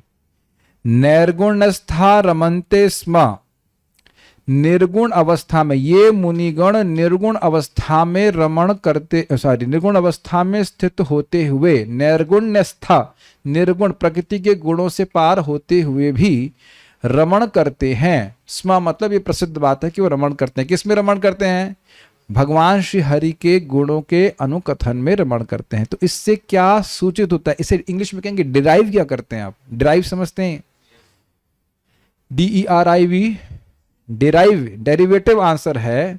ये आंसर इस प्रकार से है कि भाई इससे यह समझना होगा कि भगवान के गुण दिव्य हैं। जो व्यक्ति प्रकृति के पार है वह प्रकृति के अंतर्गत किसी भी वस्तु के प्रति आकर्षित नहीं हो सकता। इसमें क्या कठिनाई है समझने में। अरे सतोगुण में भी अगर स्थित हो जाता है तो अब रजोगुणी चीजों में मिर्च मसाले और भोग आदि में वह रुचि नहीं रखता। आपने चित्त को भी देखिएगा, जब चित्त में कुछ सतोगुण का प्रभाव होता है तो अब ये स्त्री संग और ये और अन्य भोग जो है, खेल सैर सपाटा, इन सब में बिल्कुल लगता है क्या फालतू बात है। वो अलग बात है जब रजगुणी व्यक्ति हो जाता है तो लगता है बड़ी अच्छी बात है। अच्छा बात कुछ भी नहीं है, जीव के लिए कोई मस्की आवश्यकता नहीं है। खुद अपने जीवन में देखिए ना, हल्का सत्वगुण का हल्का कभी कभी सत्वगुण की महक आ जाती है तो व्यक्ति सोचता है क्या है ये सब फालतू है, ये और बहुत हम भोग विलास इकट्ठा कर ले, खूब पैसा इकट्ठा कर ले, नहीं इसमें आकर्षण होता है। नहीं कर रहे आप लोग के जीवन में कभी ऐसा अनुभव नहीं हुआ है। तो अब जो निर्गुण अवस्था में है उसके लिए प्रकृति की कोई भी वस्तु उसको आकृष्ट नहीं कर सकती, उसका मन नहीं खींचा जा सकता। तो निर्गुण अवस्था में स्थित होते हैं ऐसे भक्त और फिर भी वह रमण करते हैं। रमण का समझ याद आ रहा है, उनका मन वहां से खींचने से भी नहीं खींचता, भगवान की तरफ, भगवान के गुण कथन में खींचा जा रहा है। अरे इतने बुद्धू होने जितना आप लोग प्रदर्शित कर रहे हो, सबको समझ में आ रहा है? बोलो यस, जल्दी से बोलो, हम आगे बढ़ना है, फिर यहीं अटक जाएंगे। इतनी बड़ी बड़ी बात अब सीख, अभी मैं कहता तो IAS के एग्जाम में आएगा तो सब तुरंत समझ लेते हैं, हाँ ये से करना है, लेफ्ट राइट पी जाते। क्या कठिनाई है पहले बताओ, कुछ कठिनाई आ रही है? ये इस वाक्यांश का अर्थ इतना ही है कि निर्गुण अवस्था में स्थित होने के बाद भी वह रमण करते हैं भगवान के गुणों में। ठीक है, ये अब इससे क्या डिराइव हो रहा है वो देखिए। इस श्लोकांश के द्वारा यह सूचित किया गया है, अर्थ नहीं है इसका सूचित किया जा रहा है कि निर्गुण पद के द्वारा परब्रह्म में गुणों के अत्यंत अभाव के प्रतिपादन में तात्पर्य न होकर परमात्मा में प्राकृतिक गुणों का ही अभाव अभिप्रेत है। बहुत कठिन हिंदी हो गई। कहने का अर्थ यह है कि परब्रह्म में दिव्य गुण हैं, उनमें गुण ही नहीं है ऐसा नहीं बोला जा रहा है। गुणों के अत्यंत अभाव का तात्पर्य नहीं है भगवान में गुण ही नहीं है ऐसा नहीं बोला जा रहा है, अपितु भगवान में दिव्य गुण हैं ये कहा जा रहा है।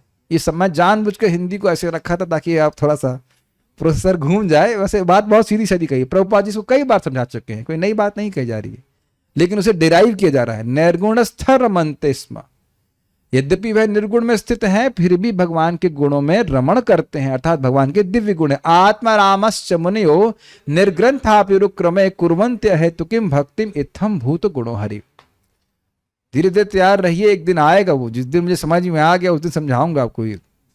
61 अर्थ उसके बाद कितने लोग बचेंगे हमको नहीं पता, लेकिन अब भगवान से प्रार्थना करिए कि हमको समझ में आ जाए। मुझे लग रहा है कोई प्रार्थना करने वाला नहीं है, लेकिन जिस दिन समझ में आएगा छोड़ूंगा नहीं आप लोगों को, ठीक है कि नहीं? अभी हमको भी पूरा समझ में नहीं आया, ठीक है। तो आत्मा में जो रमण करने वाले हैं वह भी आत्मारामश्च मुनयो, मुनयो अगेन मुनयो, निर्गुण आगे, आत्मारामश्च मुनयो निर्ग्रंथे, जिनकी ग्रंथि खुल गई है, प्रकृति गुणों से पार हो चुके, निर्ग्रंथे अपि, निर्ग्रंथि होते हुए भी, निर्गुण में स्थित होते हुए भी, निर्ग्रंथे अपि उरुक्र में, भगवान श्री कृष्ण में रुक्र में, कुर्वन्ति अहेतु किम भक्ति, अहेतु की भक्ति करते हैं, वही अर्थ हो गया, कोई प्रयोजन नहीं है, बस उनका मन उसमें रमा रहता है। कुर्वन्ति अहेतु किम भक्ति इत्थम भूत गुणो हरि, ऐसे गुण भगवान श्री हरि के हैं।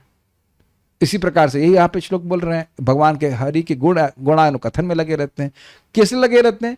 क्योंकि लगे रहना चाहते हैं, उसका आनंद आता है, इसे कहते हैं अहेतु की भक्ति। क्यों रसगुल्ला खा रहे हैं? आनंद लग रहा है, अच्छा लग रहा है, और कोई इसमें विटामिन प्रोटीन इसका एनालिसिस नहीं किया जाता, ये बात है।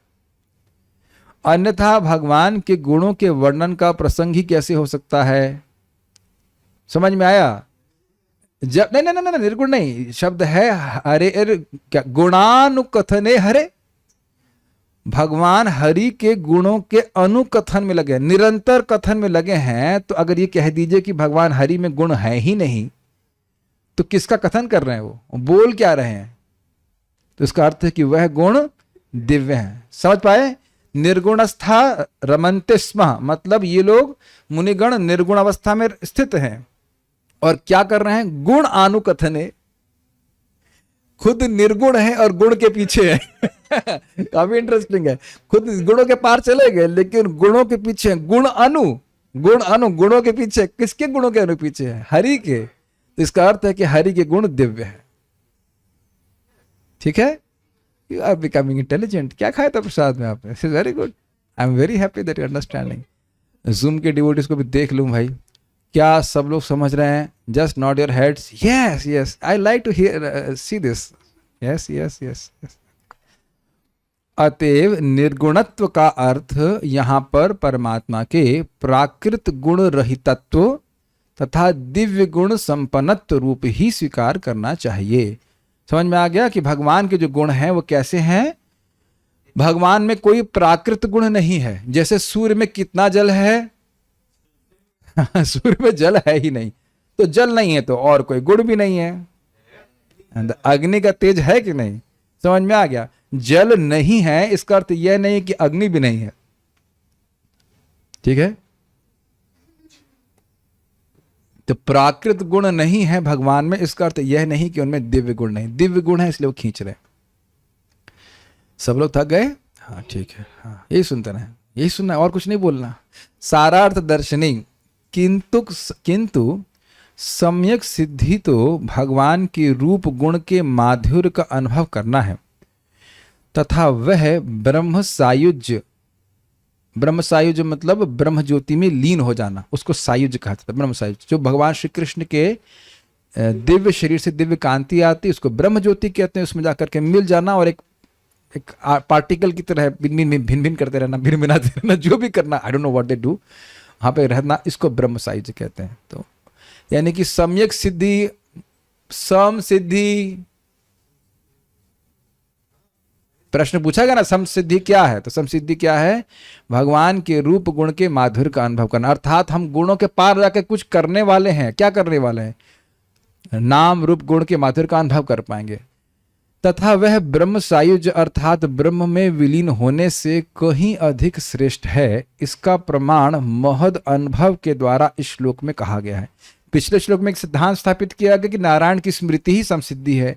अब कह रहे हैं कि इस समसिद्धि को मुनियों के या महान महद अनुभव, महत प्लस अनुभव इज इक्वल्स टू महद अनुभव, संधि कर देंगे। महत मतलब महान, महात्मा, महत, तो महात्माओं के अनुभव से वह भी अनुभव करके देख लिए कि हाँ भाई इससे श्रेष्ठ कोई वस्तु नहीं है। तो वह उनके अनुभव के द्वारा सत्यापित हो रही है। सुखदेव गोस्वामी कह रहे हैं कि जो मैंने 2.1.5 यानी कि पिछले श्लोक, सॉरी 2.1.6 पिछले श्लोक में बोला था, एतावान सांख्य योगाभ्याम तो उसमें हो सकता है कि किसी ज्ञानी और योगी जो वहां पे बैठे हुए हैं, हो सकता है उस भीड़ में कुछ लोग ऐसे भी हों जो ज्ञान को पुष्ट कर रहे हो या ज्ञान का समर्थन करते हो, कर्म का समर्थन करते हो सकता है। तो हो सकता है वो ऑब्जेक्शन कर रहे हो। तो कहने में समझ लीजिए इसके, जो लोग निर्गुण अवस्था में है, ये ज्ञानी और कर्मी निर्गुण अवस्था में नहीं है, जो निर्गुण अवस्था में लोग स्थित हैं उनका अनुभव ये प्रमाण है कि भगवान के श्रवण कीर्तन का माधुर्य का अनुभव करना ही जीवन की परम सिद्धि है। मेरी भाषा समझ पा रहे हैं? देखिए, अन्य महाराज समझा रहे इसमें कि वहां पे भी हो सकता है विभिन्न प्रकार के ऋषियों, क्योंकि आप देखिए जब परीक्षित महाराज ने प्रश्न किया था कि मरणासन व्यक्ति के लिए क्या कर्तव्य है, यह सुखदेव गोस्वामी से पूछने के पहले भी ऋषियों से किया था। यस, तो ऋषि लोग कोई निष्कर्ष पे नहीं पहुंच पा रहे थे, नहीं आ पा रहे थे। तो हो सकता हो कि कुछ लोग अलग अलग बात बोल रहे हो कि दान करना चाहिए, ये करना चाहिए, सबकी अलग अलग श्रद्धा है, यही इससे परम साधन है, इससे ये कुछ साध्य की प्राप्ति हो जाएगी, मोक्ष है, जो जो बातें चल रही हूं। तो सुखदेव गोस्वामी जी आकर के यहाँ बोल रहे हैं कि पिछले श्लोक में बोले ना कि अंते नारायण स्मृति एतावान सांख्य योगाभ्याम स्वधर्म परिनिष्ठया जन्म लाभ परह पुंसाम अंते नारायण स्मृति। भाई सांख्य के द्वारा, अष्टांग योग के द्वारा या वर्णाश्रम आदि के द्वारा जो जो आप साधन कर रहे हो उसका निष्कर्ष यह है कि परम लाभ जीवन को में अगर किसी को प्राप्त हुआ तो वो यह है कि उसे नारायण की स्मृति हो, भगवान श्री कृष्ण का स्मरण, श्रवण कीर्तन स्मरण करने को मिले, भक्ति करने को मिले।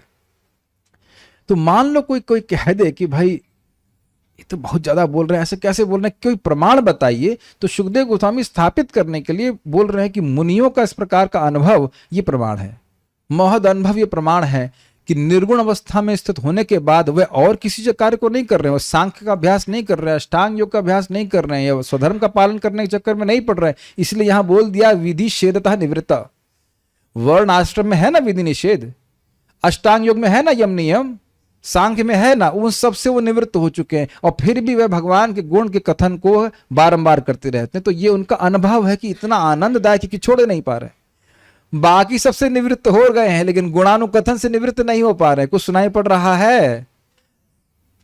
तो ये प्रमाण हो गया ना, जो सर्वथा अनपेक्ष हो गए ना, जगत से कुछ नहीं चाहिए, वह भगवान के कथन को नहीं छोड़ पा रहे। तो ये समसिद्धि हुई कि नहीं? यहां तक कि ब्रह्मानंद को भी त्याग दिए, तिलांजलि दे दिए, ब्रह्मानंद को भी छोड़ करके ब्रह्म में ध्यान करने के बजाय वह भगवान के गुणानुकथन में लगे हैं। तो अब तो समझ में आ रहा है ना कि समसिद्धि क्या है? सम्यक सिद्धि, सर्वश्रेष्ठ सिद्धि, परफेक्शन, हाईएस्ट परफेक्शन क्या है? गुणानुकथन। राम कृष्ण प्रभु को समझ नहीं आ रहा है तो बाकी लोगों को क्या समझ में आ रहा है? हमको नहीं समझ में आ रहा है। क्या कटना है बताइए, माइक बताइए, माइक बताइए। लिंक ये है कि सुखदेव गोस्वामी कह रहे हैं महद अनुभव प्रमाण है कि जीवन की परम सिद्धि क्या है। जीवन की परम सिद्धि ब्रह्म में साहित्य प्राप्त करना नहीं है। निर्गुण अवस्था में स्थित होने के बाद भी लोग भगवान के श्रवण कीर्तन करते हैं। पिछले श्लोक में स्थापित किया गया था कि वो ज्ञान योग करेंगे लेकिन अंत में जाकर भक्तों के संग फिर भक्ति करेंगे। हाँ, तो वो इसको उसमें मान लो कोई जो व्यक्ति शुद्ध इस बात को ना स्वीकार करे तो कहे कि भाई क्या प्रमाण है। मान लीजिए मैं ज्ञानी हूं और मुझे आप बोल, आप सुखदेव गोस्वामी फॉर एग्जाम्पल, और आप बोल रहे हैं कि भाई ये नारायण जो है, नारायण की स्मृति सर्वश्रेष्ठ है। तुम कहेंगे क्या प्रमाण है? अब आप बोलिए क्या प्रमाण है, बन जाइए सुखदेव गोस्वामी। समझ में अब समझ में आया? मैं ज्ञानी हूं या कर्मी हूं या सांख्य कुछ भी कर रहा हूं तो भाई क्या प्रमाण है? किसके रिव्यूज को मानेंगे आप? Verified customer. Are able to get it? Sukhdev Goswami ji केवल परीक्षित महाराज को नहीं बोल रहे हैं, उनको बोल करके सभी को बोल रहे हैं कि महान लोगों का अनुभव इस प्रकार का है कि इससे श्रेष्ठ उत्कृष्ट वस्तु कुछ भी नहीं है। हाँ, आगे फिर अपना एग्जाम्पल भी देंगे वो। हाँ, मुझे तो प्रश्न उत्तर करने में ही अब डर लग रहा है कि कुछ कर समझ पाएंगे कि नहीं, लेकिन इतना कठिन है। मुझे लगता है सब वही बात है। बात ये बोल रहे हैं कि परम सिद्धि ब्रह्मानंद प्राप्ति नहीं है। देखिए ये बात आप लोगों को बहुत आसान लगती होगी, लेकिन प्राय अन्य आध्यात्मिक संस्थाओं में जाएंगे, अगर वे कुछ थोड़े प्रामाणिक हैं तो बस वो ब्रह्म की बात करेंगे, है कि नहीं? उससे आगे वो कभी बात नहीं करते। कभी उनकी डिक्शनरी में भी नहीं आएगा कि हरि के गुणानुकथन ये जीवन की परम सिद्धि है। इसीलिए महाप्रभु कहे कि जो व्यक्ति कथा सुनना चाहता है वो बहुत भाग्यवान है भगवान की कथा। स्पीड स्लो कर दूं। अब ये स्पीड स्लो करने के लिए पता कौन बोल रहा है? जिस व्यक्ति ने इस टीका का अनुवाद किया है इंग्लिश से हिंदी में। तो अब बाकी भक्तों को क्या कल के लिए छोड़ दें? नहीं छोड़ेंगे। जो विधि निषेधों से क्या कठिनाई हो रही है? कुछ कठिनाई हो रही समझने में? इज वेरी इजी एक्चुअली, आप ध्यान से सुनिए तो कोई कठिनाई नहीं है। महद अनुभव। अरे ये सोचिए, चलिए आप अन्य लोगों को तो नहीं समझ पा रहे हैं, प्रभुपाद जी का जीवन नहीं देख रहे हैं? प्रभुपाद जी क्या किए?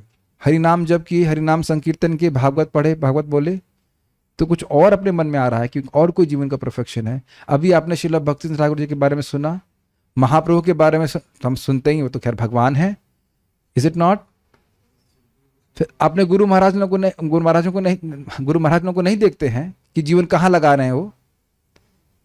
परम पूज्य लोकनाथ महाराज प्राय दिन भर ही शास्त्र श्रवण कीर्तन करते रहते हैं, पढ़ते रहते हैं।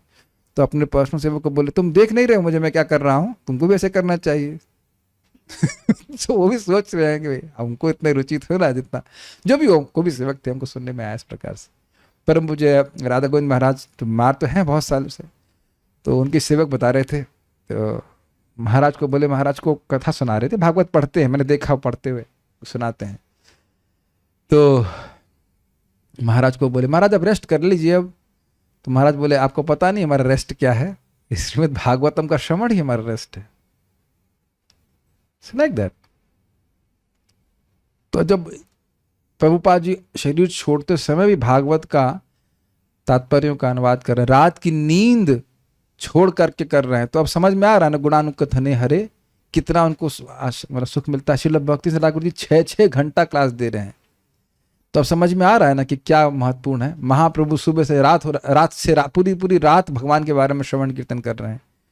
Does that make sense? अब तो क्लियर हो गया कि परम सिद्धि क्या है। अगर परम सिद्धि ब्रह्मानुसंधान होता तो वो महाप्रभु भी आके कर रहे उतना अहम ब्रह्मास्मि, वो नहीं कर रहे हैं। प्रभुपाद जी नहीं कर रहे हैं अहम ब्रह्मास्मि, गुरु महाराज नहीं कर रहे हैं अहम ब्रह्मास्मि। समझ में आ रहा है?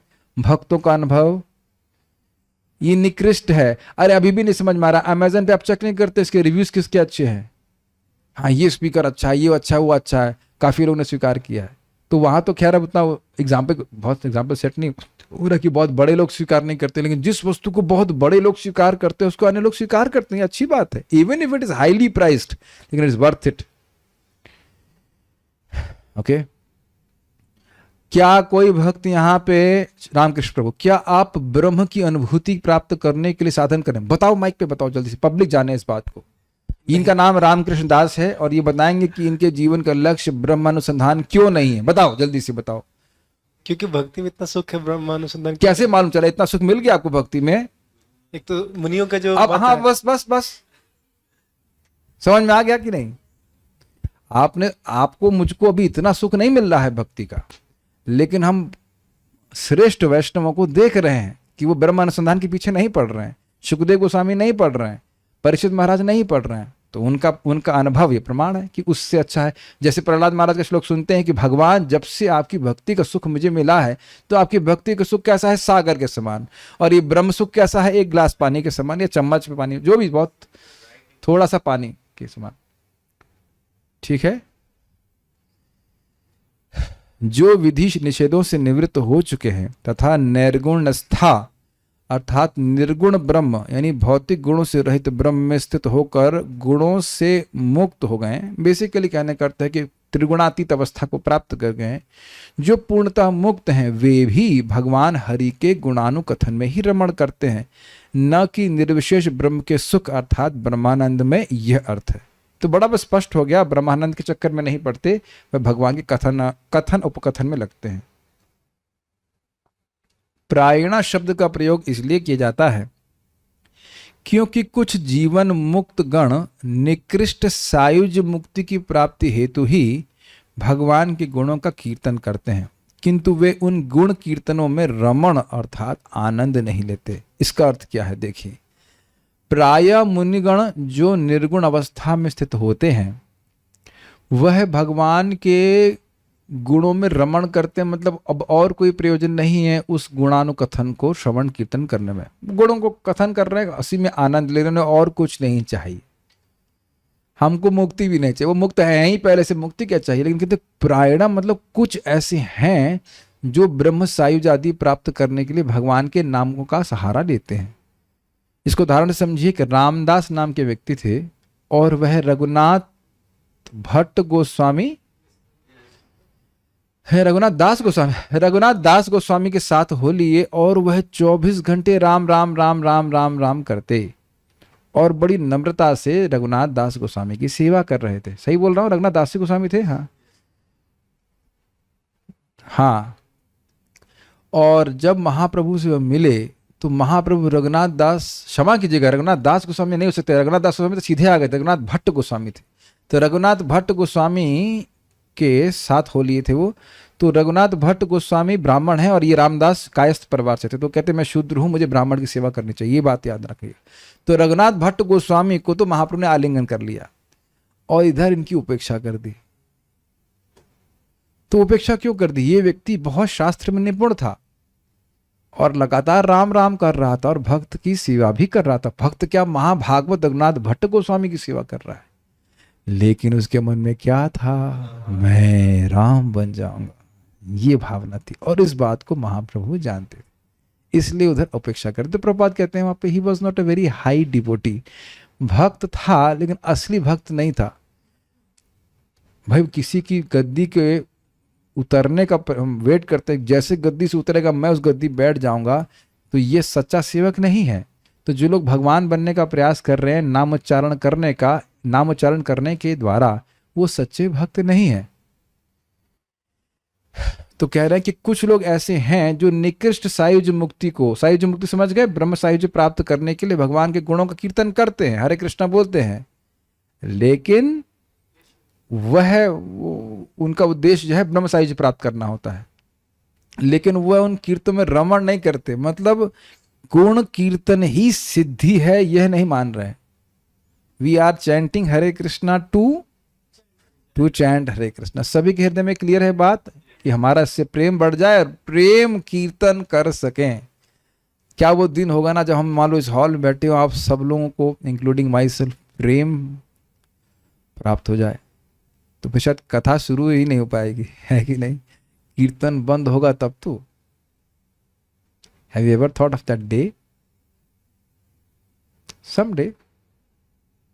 someday तब किसी को कथा रोकने के बारे में सोचने की बात नहीं आएगी। बाल प्रबोधिनी यहां सदाचार को प्रमाणित करते हैं प्रायणते, वही बात बोल रहे, थोड़ा थोड़ा और बात है। सदाचार क्या है मुनियों का वो बता रहे हैं। राजा होने से आपके द्वारा इस प्रकार से बहुत अनुभूतियां हुई, इसको सूचित करते हुए संबोधित करते हैं, हे राजन, अर्थात महान राजन हैं, महान भक्त हैं आप, बहुत से भक्तों को इस प्रकार से देखे हैं, सुने हैं, देखे होंगे, आप समझ रहे हैं, कोई ऐसी हम नई बात नहीं कह रहे हैं राजन, ठीक है? हम भी यहाँ कई बार आप लोग को संबोधित करते हुए कहते हैं कि आप लोग भक्त हैं, समझते होंगे इस बात को। भक्त हैं तो भक्त कहने का मतलब भक्ति कर रहे हैं, ये सब बातें सुनी हुई हैं आपने, देखी गई। तीनों गुणों से परे ब्रह्म में स्थित होते हुए, इसलिए विधि निषेधात्मक वेदों से निवृत्त होकर उसमें कहे गए पुण्य पाप संबंधों से रहित होकर भी मुनि अर्थात मननशील अर्थात सत असत का विवेक रखने वाले प्रायः भगवान हरि के गुणों के अर्थात लीलाओं के अनुकथन में आनंद का अनुभव करते हैं। थोड़ा समझने का प्रयास कीजिए इसका अर्थ क्या है। वेद है ही विधि और निषेधात्मक, ये करो ये मत करो, जैसे किसी की चिकित्सा की जाती है तो किस लिए? गुणों से परे करने के लिए। लेकिन अब जो गुणों से परे हो गया उसके लिए इन चीजों की कोई जरूरत नहीं है। और वो किस रूप में है? पुण्य करो और पाप मत करो, क्योंकि जीव क्या करना चाहता है? पाप करना चाहता है और पुण्य नहीं करना चाहता है। तो इसलिए कह रहे पुण्य करो और पाप मत करो। तो इस प्रकार से उन सारे नियमों से वो परे हो गया। और मुनि अर्थात मननशील, कितने भक्त लोग इस गुण को समझते हैं? मनन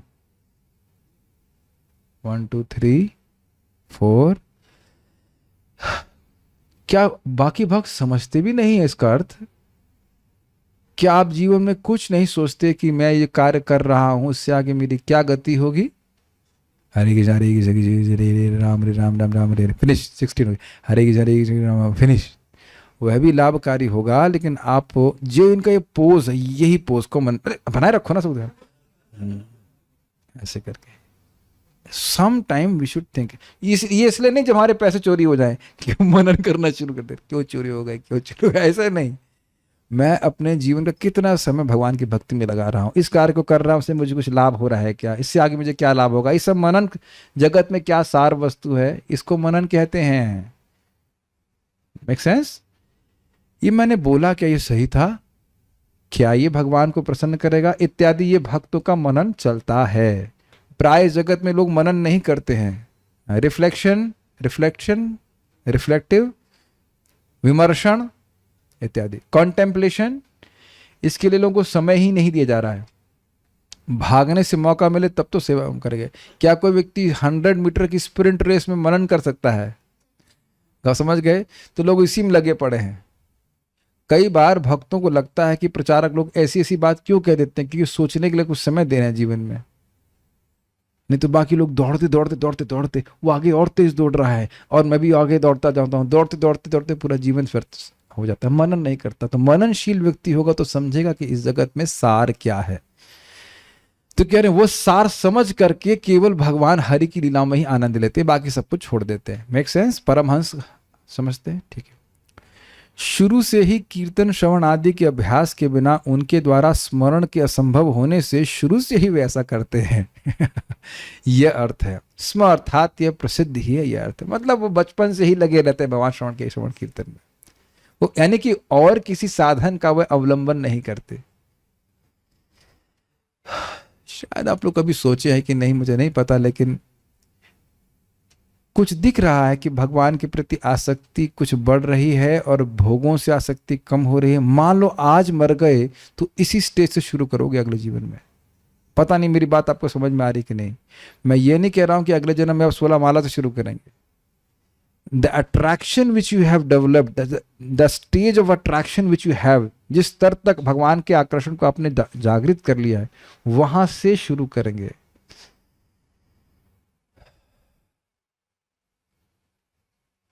कैच किया ये बात आपने, या ये ऊपर से चली गई बात?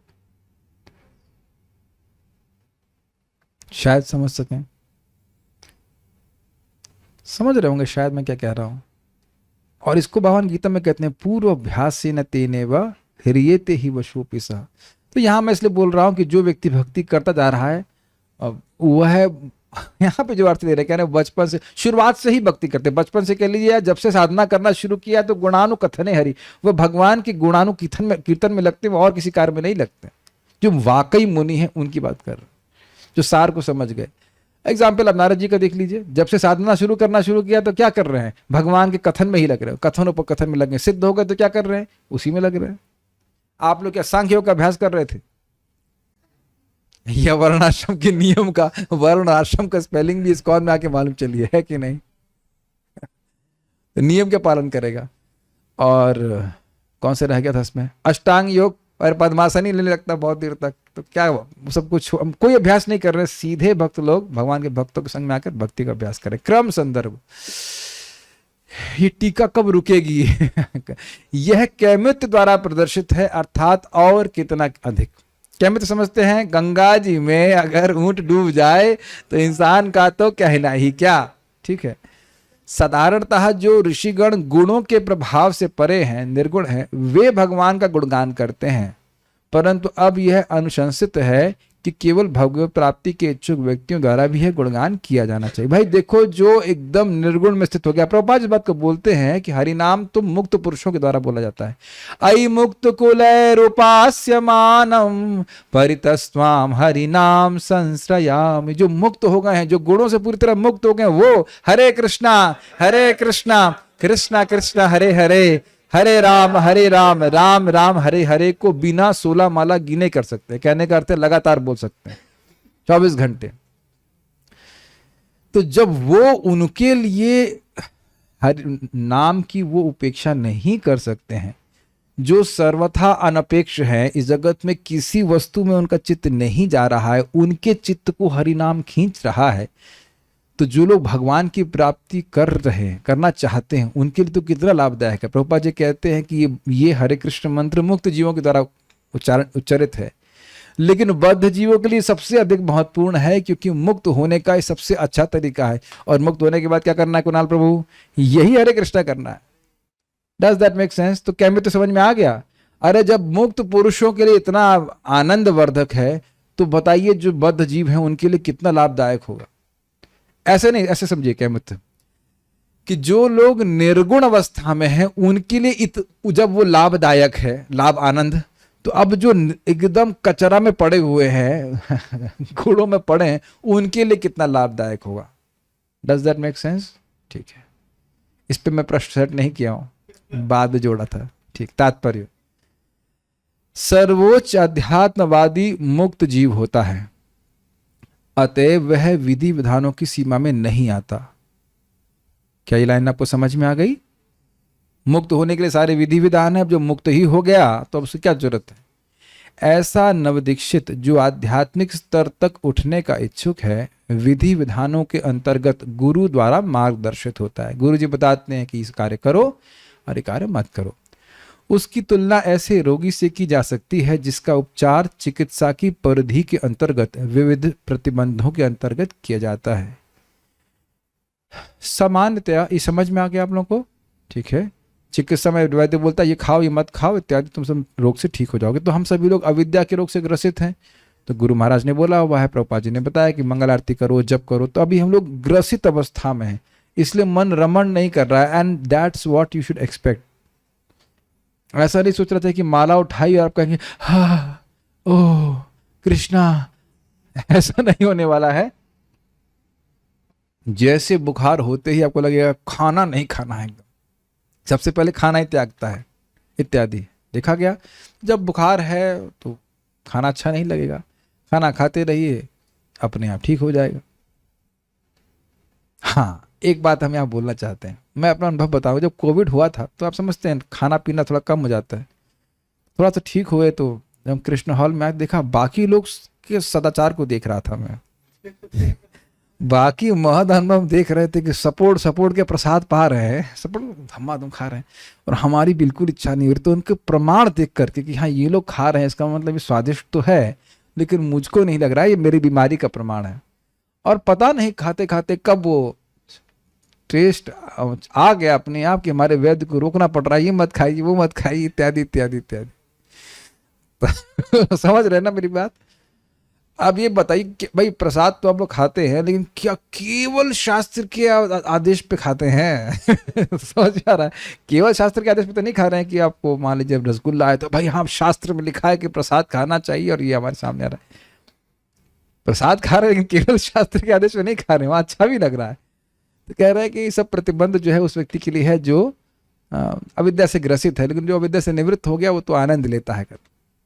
सामान्यतया मुक्त आत्माएं भी दिव्य कार्यकलापों का वर्णन करने में आनंद लेती हैं, बल्कि ये कहा जाए कि दिव्य मुक्त आत्माएं ही आनंद लेती हैं। हम लोग तो एक नियम में बंध के करते हैं, ऑल दो नॉट ओनली नियम, बट नियम से करते जरूर है। जैसा कि ऊपर कहा जा चुका है, चूंकि नारायण हरि या भगवान भौतिक सृष्टि के परे हैं, अतः उनके रूप तथा गुण भौतिक नहीं है। ऊपर का मतलब पिछले श्लोक में, सर्वोच्च अध्यात्मवादी या मुक्त जीव अपने दिव्य ज्ञान के उन्नत अनुभव द्वारा, ये क्यों इसका क्वेश्चन है, उनकी अनुभूति करते हैं। दिव्य ज्ञान का अनुशीलन करते हैं, श्रवण कीर्तन करते जाते हैं और भगवान का अनुभव प्राप्त करते हैं।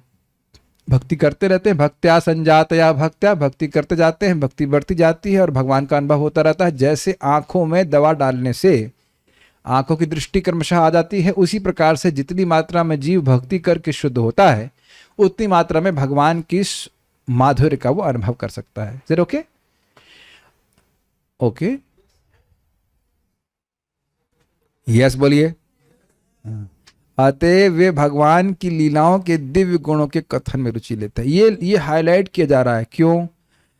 भले ही इस समय आपको ऐसा अनुभव ना हो इसलिए हम उसकी प्राथमिकता ना दे पाए, लेकिन अगर भक्ति करता रहता है तो उसको समझ में आने लगता है कि भाई इससे तो अच्छी कोई वस्तु है ही नहीं। भक्ति बृहद भागवत महाराज बता रहे थे एक प्रवचन में कि एक दिन वो पढ़ते रहे, बाद में देखिए गर्दन क्यों दर्द कर रही है, और जब घड़ी देखे 6-7 घंटे निकल गए थे भागवतम को पढ़ते पढ़ते। एक भी बात ध्यान दीजिएगा कि कब आपको ये पता भी नहीं चलेगा कि रुचि कब जागृत हो गई। बस अभी देखना कि you just can't give up chanting and hearing about Krishna. It's very magical. जैसे हम जब बीमारी से दवा लेते रहते लेकिन एग्जैक्ट नहीं मालूम चलता कि कब ठीक होना शुरू होगा। उसका प्रभाव को दिखता है एक मोटा मोटा रूप से, लेकिन पहले दिन से ही ठीक होना शुरू हो गए। तो बारंबार भगवान के बारे में सुनते रहते हैं तो उससे हृदय शुद्ध होता जाता है, तो और अधिक बात समझ में आती है और अच्छा लगता है, तो वो और भगवान की कथा में ही रमण करते हैं, रुचि लेते हैं। भगवत गीता में पहले शुरुआत में हो सकता हो कि भोग है, साधु लोग बोल रहे हैं भोग खराब है, ये साधु खराब है, ये सुनाई पड़ता है, ये उसका दिमाग भी खराब है, सुनाई पड़ता है। भोग अच्छे हैं, भोग खराब नहीं है, ऐसे सुनाई पड़ता है। लेकिन धीरे धीरे बात समझ में आती, नहीं सही कह रहे थे, भोग खराब है और भगवान की भक्ति अच्छी है। भगवत गीता 4.9 में भगवान घोषित करते हैं कि उनका प्राकट्य तथा उनके कार्यकलाप सभी दिव्यम अर्थात दिव्य। जन्म कर्म च मे दिव्यम एवं यो वेति तत्वतः त्यक्त्वा देहं पुनर्जन्म नेति मामेति सो अर्जुना। सामान्य व्यक्ति, क्विज क्वेश्चन है, सामान्य व्यक्ति माया के वशीभूत होने के कारण यह मान लेता है कि भगवान भी हमारी तरह के हैं। मन्यते आत्मवत् जगत, अतएव वह भगवान के नाम रूप आदि की दिव्य प्रकृति को मानने से इंकार करता है। अरे भैया आम बोलने से आम आते हैं क्या? राम राम बोलने से राम कैसे आ जाएंगे?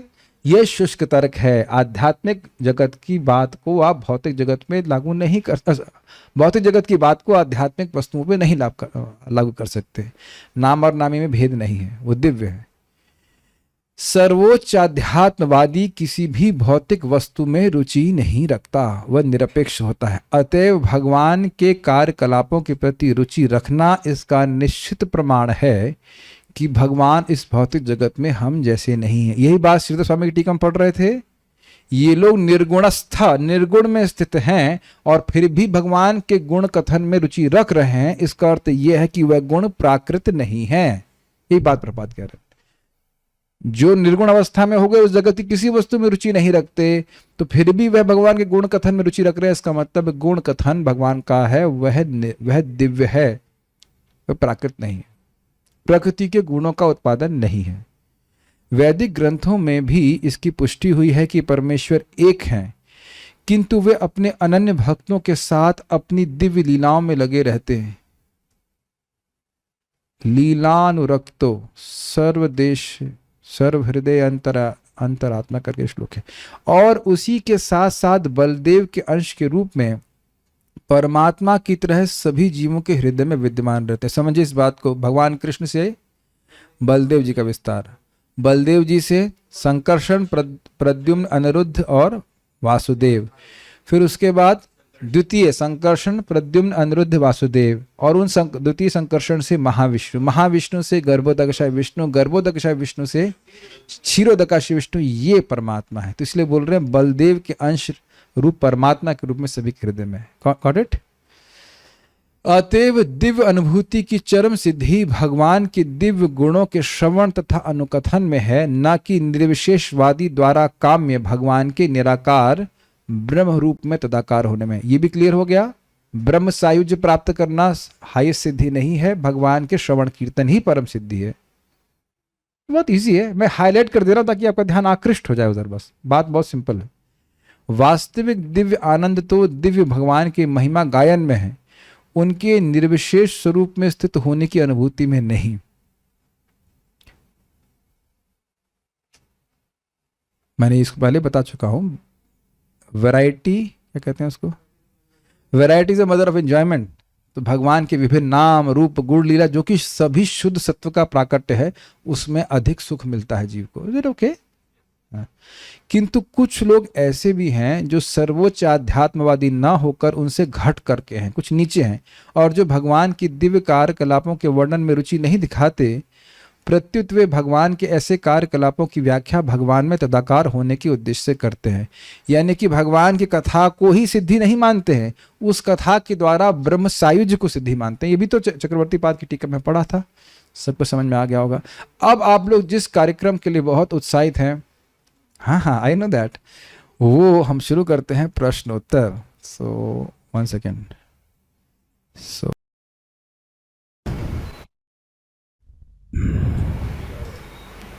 ओके, श्रीला श्रीधर स्वामी के अनुसार यह श्लोक क्यों बोला जा रहा है शुकदेव गोस्वामी के द्वारा? बहुत इजी है, आप में से ओके दुबे जी, सुरभि माता जी, ओके आपका हाथ, पहले मैंने दुबे जी का हाथ देखा तो इसलिए हम उनको मौका देंगे। ऑल्दो हम समम हैं लेकिन फिर भी। यस प्रभु। हरे कृष्ण प्रभु जी।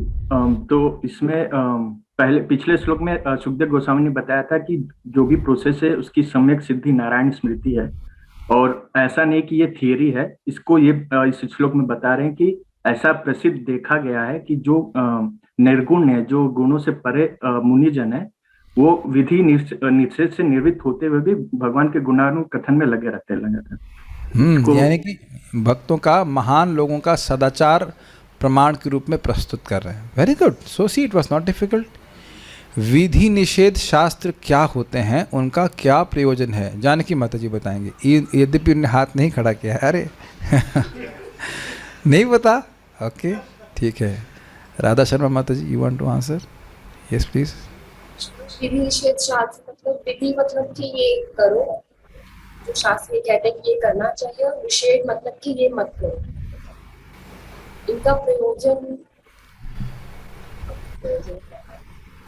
इनका प्रयोजन है कि जीव अविद्या से ग्रसित है। जैसे कोई एक रोगी चिकित्सा का लाभ लेता है, तभी जब चिकित्सक उसको बोलता है ये करो ये मत करो, किसी रोग से निदान करने के लिए, तो जीव अविद्या से ग्रसित है। सभी जीवों की और कोई बीमारी नहीं है। तो शास्त्र इस प्रकार से विधि निषेध करते हैं कि क्रमशः जीव अविद्या से मुक्त हो जाए, वह गुणों के प्रभाव से मुक्त हो जाए। Okay fine. स्म शब्द से क्या आशय है? स्नेहा माता जी रेवती, राम अवतार प्रभु, will give you a chance. Yes please, will give chance to everyone as far as possible. Yes please. जो मुक्त जीव और जो निर्गुण ब्रह्म में लीन रहने वाले मुनि भी भगवान के अनंत एवं दिव्य गुणों के वर्णन में ही हमेशा रमे रहते हैं, ये इसमें शब्द से सूचित होता है। ओके, गलत तो आप नहीं कह रहे हैं लेकिन एग्जैक्ट नहीं कर रहे हैं। यस प्लीज, जानकी माता जी वुड लाइक टू ट्राई। हरे कृष्ण प्रभु जी, इसमें बताया गया है स्म शब्द से कि ये बात बहुत प्रसिद्ध है। हाँ, जो रामावतार प्रभु बोले वो बात बहुत प्रसिद्ध है मतलब ये दृष्ट है, ये प्रकट है। गुड, ये स्म का आशय है, बाकी आप गलत नहीं बोले। श्रीधरी के अनुसार ये अच्छा प्रश्न है। नैर्गुण्य रमन्ते स्म का क्या आशय है, इससे क्या सूचित हो रहा है? ये अरे भाई जूम वालों वक्त को बोल देना, नहीं तो ये लोग कभी वीडियो ऑन नहीं करेंगे। आप लोग का वीडियो तो हमेशा ऑन रहता है आपका ऑडियो भी ऑन करवा देता हूँ, लोग का वीडियो भी ऑन नहीं करेंगे इस प्रकार से। ये नहीं कह रहा हूँ कि चलिए मैं उसको और थोड़ा कठिन बनाना चाहता हूँ, उसके दो भाग कीजिए। नैर्गुण्य रमते, नैर्गुण्यस्थ रमन्ते स्म, इसका अर्थ बताइए और इससे क्या सूचित होता है। दो भाग है इसके। नैर्गुण्यस्थ रमन्ते स्म, इसका अर्थ क्या है और इससे क्या सूचित होता है? ये दो अलग अलग प्रश्न, इसका अर्थ बताइए। स्नेहजा माता जी, will give you a chance. Mukund Singh वाली माता जी, yes will give you a chance also. Hare Krishna. I will try my best, if something is miss and प्रभु जी विल ऐड। ए बोलो, टाइम नहीं है, बोलो। हाँ, प्रश्न है कि जो भी प्रश्न है, तो प्रश्न ये है जो प्रसिद्ध है कि जो थोड़ा हमने चेंज किया था कि उसका अर्थ बताना है, तो पहले उसका अर्थ बताऊंगी कि ये प्रसिद्ध है कि जो मुनिजन है, जो मुनिगण है, तो जो निर्गुण अवस्था में अर्थात तीनों गुणों से, जिनके चित्त को तीनों गुण अर्थात सतो रजो तमो वो भी प्रभावित नहीं करते। तो वो जो है वो हरि गुणानु कथनते रमनते, अर्थात वो भगवान के गुणों में रमनते हैं, अर्थात उसी में ही वो उन्हें सुधबुद्ध नहीं रहती, इस प्रकार से रमनते हैं। तो ये तो प्रसिद्ध है, इसलिए यहाँ पर श्री सुखदेव गोस्वामी वर्ड यूज कर रहे हैं प्रायः, अर्थात होल्ड ऑन, बस आपने इतना जो प्रश्न है बस इसके उसका बाद उत्तर दीजिए। हाँ पूरा ऐसे नहीं बोलना है। निर्गुण्यस्थ रमन्ते स्म, निर्गुण में स्थित होते हुए भी वह भगवान के कथन में रमन कथन करता में है, ही रमनते ये हैं। उसका अर्थ है। इससे सूचित क्या होता है? हाँ, इससे ये सूचित होता है, तो इससे ये सूचित होता है कि जो निर्गुण, जब वो निर्गुण अवस्था में भगवान श्री कृष्ण के गुणों में रमनते हैं, तो अर्थात भगवान के गुणों में भौतिक गुणों का अभाव है। Yes. तो भगवान के जो गुण हैं वो दिव्य हैं, वो अप्राकृत हैं, तो इससे ये सूचित होता है। Very good. सब देखिए आप लोग, सबको समझ में आ रहा है, फालतू में डरते हैं आप लोग, सब तो सही तो बोल रहे हैं। रूम वाले डिवोटीज से करें तो बहुत इजी है, प्रभु जी जूम वालों को पूछो, हमसे पूछो ही मत आप, इतना इजी है। हाँ। सारार्थ दर्शनी के अनुसार श्लोक का लिंक समझाइए, बहुत इजी है। मुकुंद सेवनी माता जी, would you like to answer? Hare Krishna. हाँ, शरादर्शनी के अनुसार एक्चुअली पिछले श्लोक में बताया गया था कि नारायण स्मृति करना ही बाकी सारे साधनों का अंत है, इसी में अवसान होना चाहिए उसका। तो इस श्लोक में प्रमाण द्वारा महद अनुभव जो महात्मा है उनका जो वो जो करते हैं, भगवान का क्या कहते हैं, स्मरण करते हैं, कीर्तन करते हैं, उसके द्वारा ये प्रमाणित किया गया है। क्या प्रमाणित किया गया है? कि ब्रह्म सायुज्य सर्वोच्च सिद्धि नहीं है, श्रवण कीर्तन ही सर्वोच्च सिद्धि है। फाइन, इट्स ओके, हम हेल्प करेंगे आपके, हम पास करा देंगे सबको। सारार्थ दर्शनी के अनुसार निर्गुणस्थ का आशय समझाइए, तो बहुत इजी है, वही अर्थ है। साधना माता जी, यस प्लीज। हरे कृष्णा प्रभु जी। प्रभु जी, सारार्थ दर्शनी के अनुसार निर्गुण का अर्थ है कि भौतिक गुणों से रहित ब्रह्म, लेकिन भगवान के रूप, गुण, माधुर्य, लीला आदि को अनुभव करना, उसका मनन करना ही सम्यक सिद्धि है।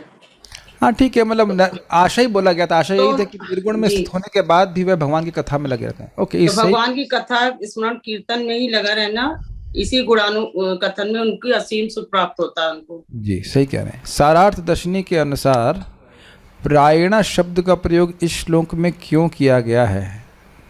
नहीं अभी रुकिए, आपका हाथ मुझे दिख रहा है मुकुंद सेवनी माता जी। ठीक है, will give chance to those devotees who have not spoken. Revati माता जी, want to give it a try? ये प्रभु जी बाकी लोग सबका, अच्छा राजेश प्रभु है, इनका माइक ही नहीं चलता है, but we still give you chance for next question. Yes please. प्रायणा शब्द का उपयोग सारा दर्शनी के अनुसार क्यों हुआ है? प्रभु जी, आई विल ट्राई। प्रायण शब्द का अर्थ है मुख्यतया, प्रायः जो निर्गुण अवस्था में है, जो मुनि पूर्ण रूप से निर्गुण हैं, वे भी भगवान के गुणानुकथन में ही लगे रहते हैं, क्योंकि यह परम सुखदायी है। आपने सही बोला, लेकिन सारा दर्शन के साथ बोलिए, आपने सही बोला, आप गलत नहीं बोल रहे हैं। प्रभु जी, प्रायण अर्थात प्रायः कुछ जीवन मुक्त निर्गुण अवस्था में जो मुनिजन है, वे सायुज्य की प्राप्ति हेतु भगवान से तादात्म्य हेतु, प्रभु जी सॉरी नहीं हो रहा। आप सही पहुंच गए, ऑलमोस्ट अभिमन्यु की तरह आपने चक्र भी भेद दिया, कोई दिक्कत नहीं है। प्रायण का अर्थ है नहीं हम ही हेल्प कर रहे हैं। प्रभु जी एक सेकंड, वो कुछ मुनिगण निर्गुण अवस्था की, कुछ मूडीगण कहना चाहिए, उनका मूड डिस्टर्ब हो जाता है, इसलिए वो, हाँ बोलिए। प्रभु जी, कुछ मुनिगण सायुज, वैसे तो मुख्यतया सभी मुनिगण जो निर्गुण अवस्था को प्राप्त हैं वो भक्ति करते हैं, क्योंकि वो परम सुखदायी है, परंतु कुछ मुनिगण जो सायुज्य की प्राप्ति हेतु इच्छुक हैं, वे भी भक्ति करते हैं, कीर्तन करते हैं, परंतु उसमें सुख का अनुभव नहीं करते। Very good, very good, very nice, very nice. कि वह ब्रह्म सायुज्य प्राप्त करने के लिए साधन के रूप में भक्ति को स्वीकार करते हैं, लेकिन उनका लक्ष्य भक्ति नहीं है, ये बात है। ठीक है, वो उसमें उसका रमण नहीं करते, पहले से ही सोचे हुए हैं कि इसको त्याग देंगे, तो एक प्रकार का भक्ति के प्रति अपराध है। वो पहले ही सोच लिए कि हम मुक्त हो जाएंगे तो अब भक्ति नहीं करेंगे। ब्रह्मसायुज हो गया, वहां किसका कीर्तन करना है, श्रवण हो गया, मुक्ति हो गई, ठीक है। राजा शब्द का क्या आशय है? बाल, थोड़ी स्पेलिंग मिस्टेक है, बाल प्रबोधिनी के अनुसार, बहुत इजी है, this can be answered. Surabhi माता जी would like to answer, yes please. प्रभु जी, यहाँ पे अर्थ ये है कि सुखदेव गोस्वामी महाराज परीक्षित से ये कह रहे हैं कि क्योंकि आप राजा हैं तो इस प्रकार के जो मुनि हैं जो निर्गुण अवस्था में स्थित हैं, ऐसे मुनियों को तो आपने प्रायः देखा ही होगा। हाँ, आप भक्त हैं, आप भक्त हैं, राजा तो है ही, आप महान भक्त भी हैं, इसलिए आप समझते होंगे। Next question is going to Priya Shravasi माता जी before she raises her hand.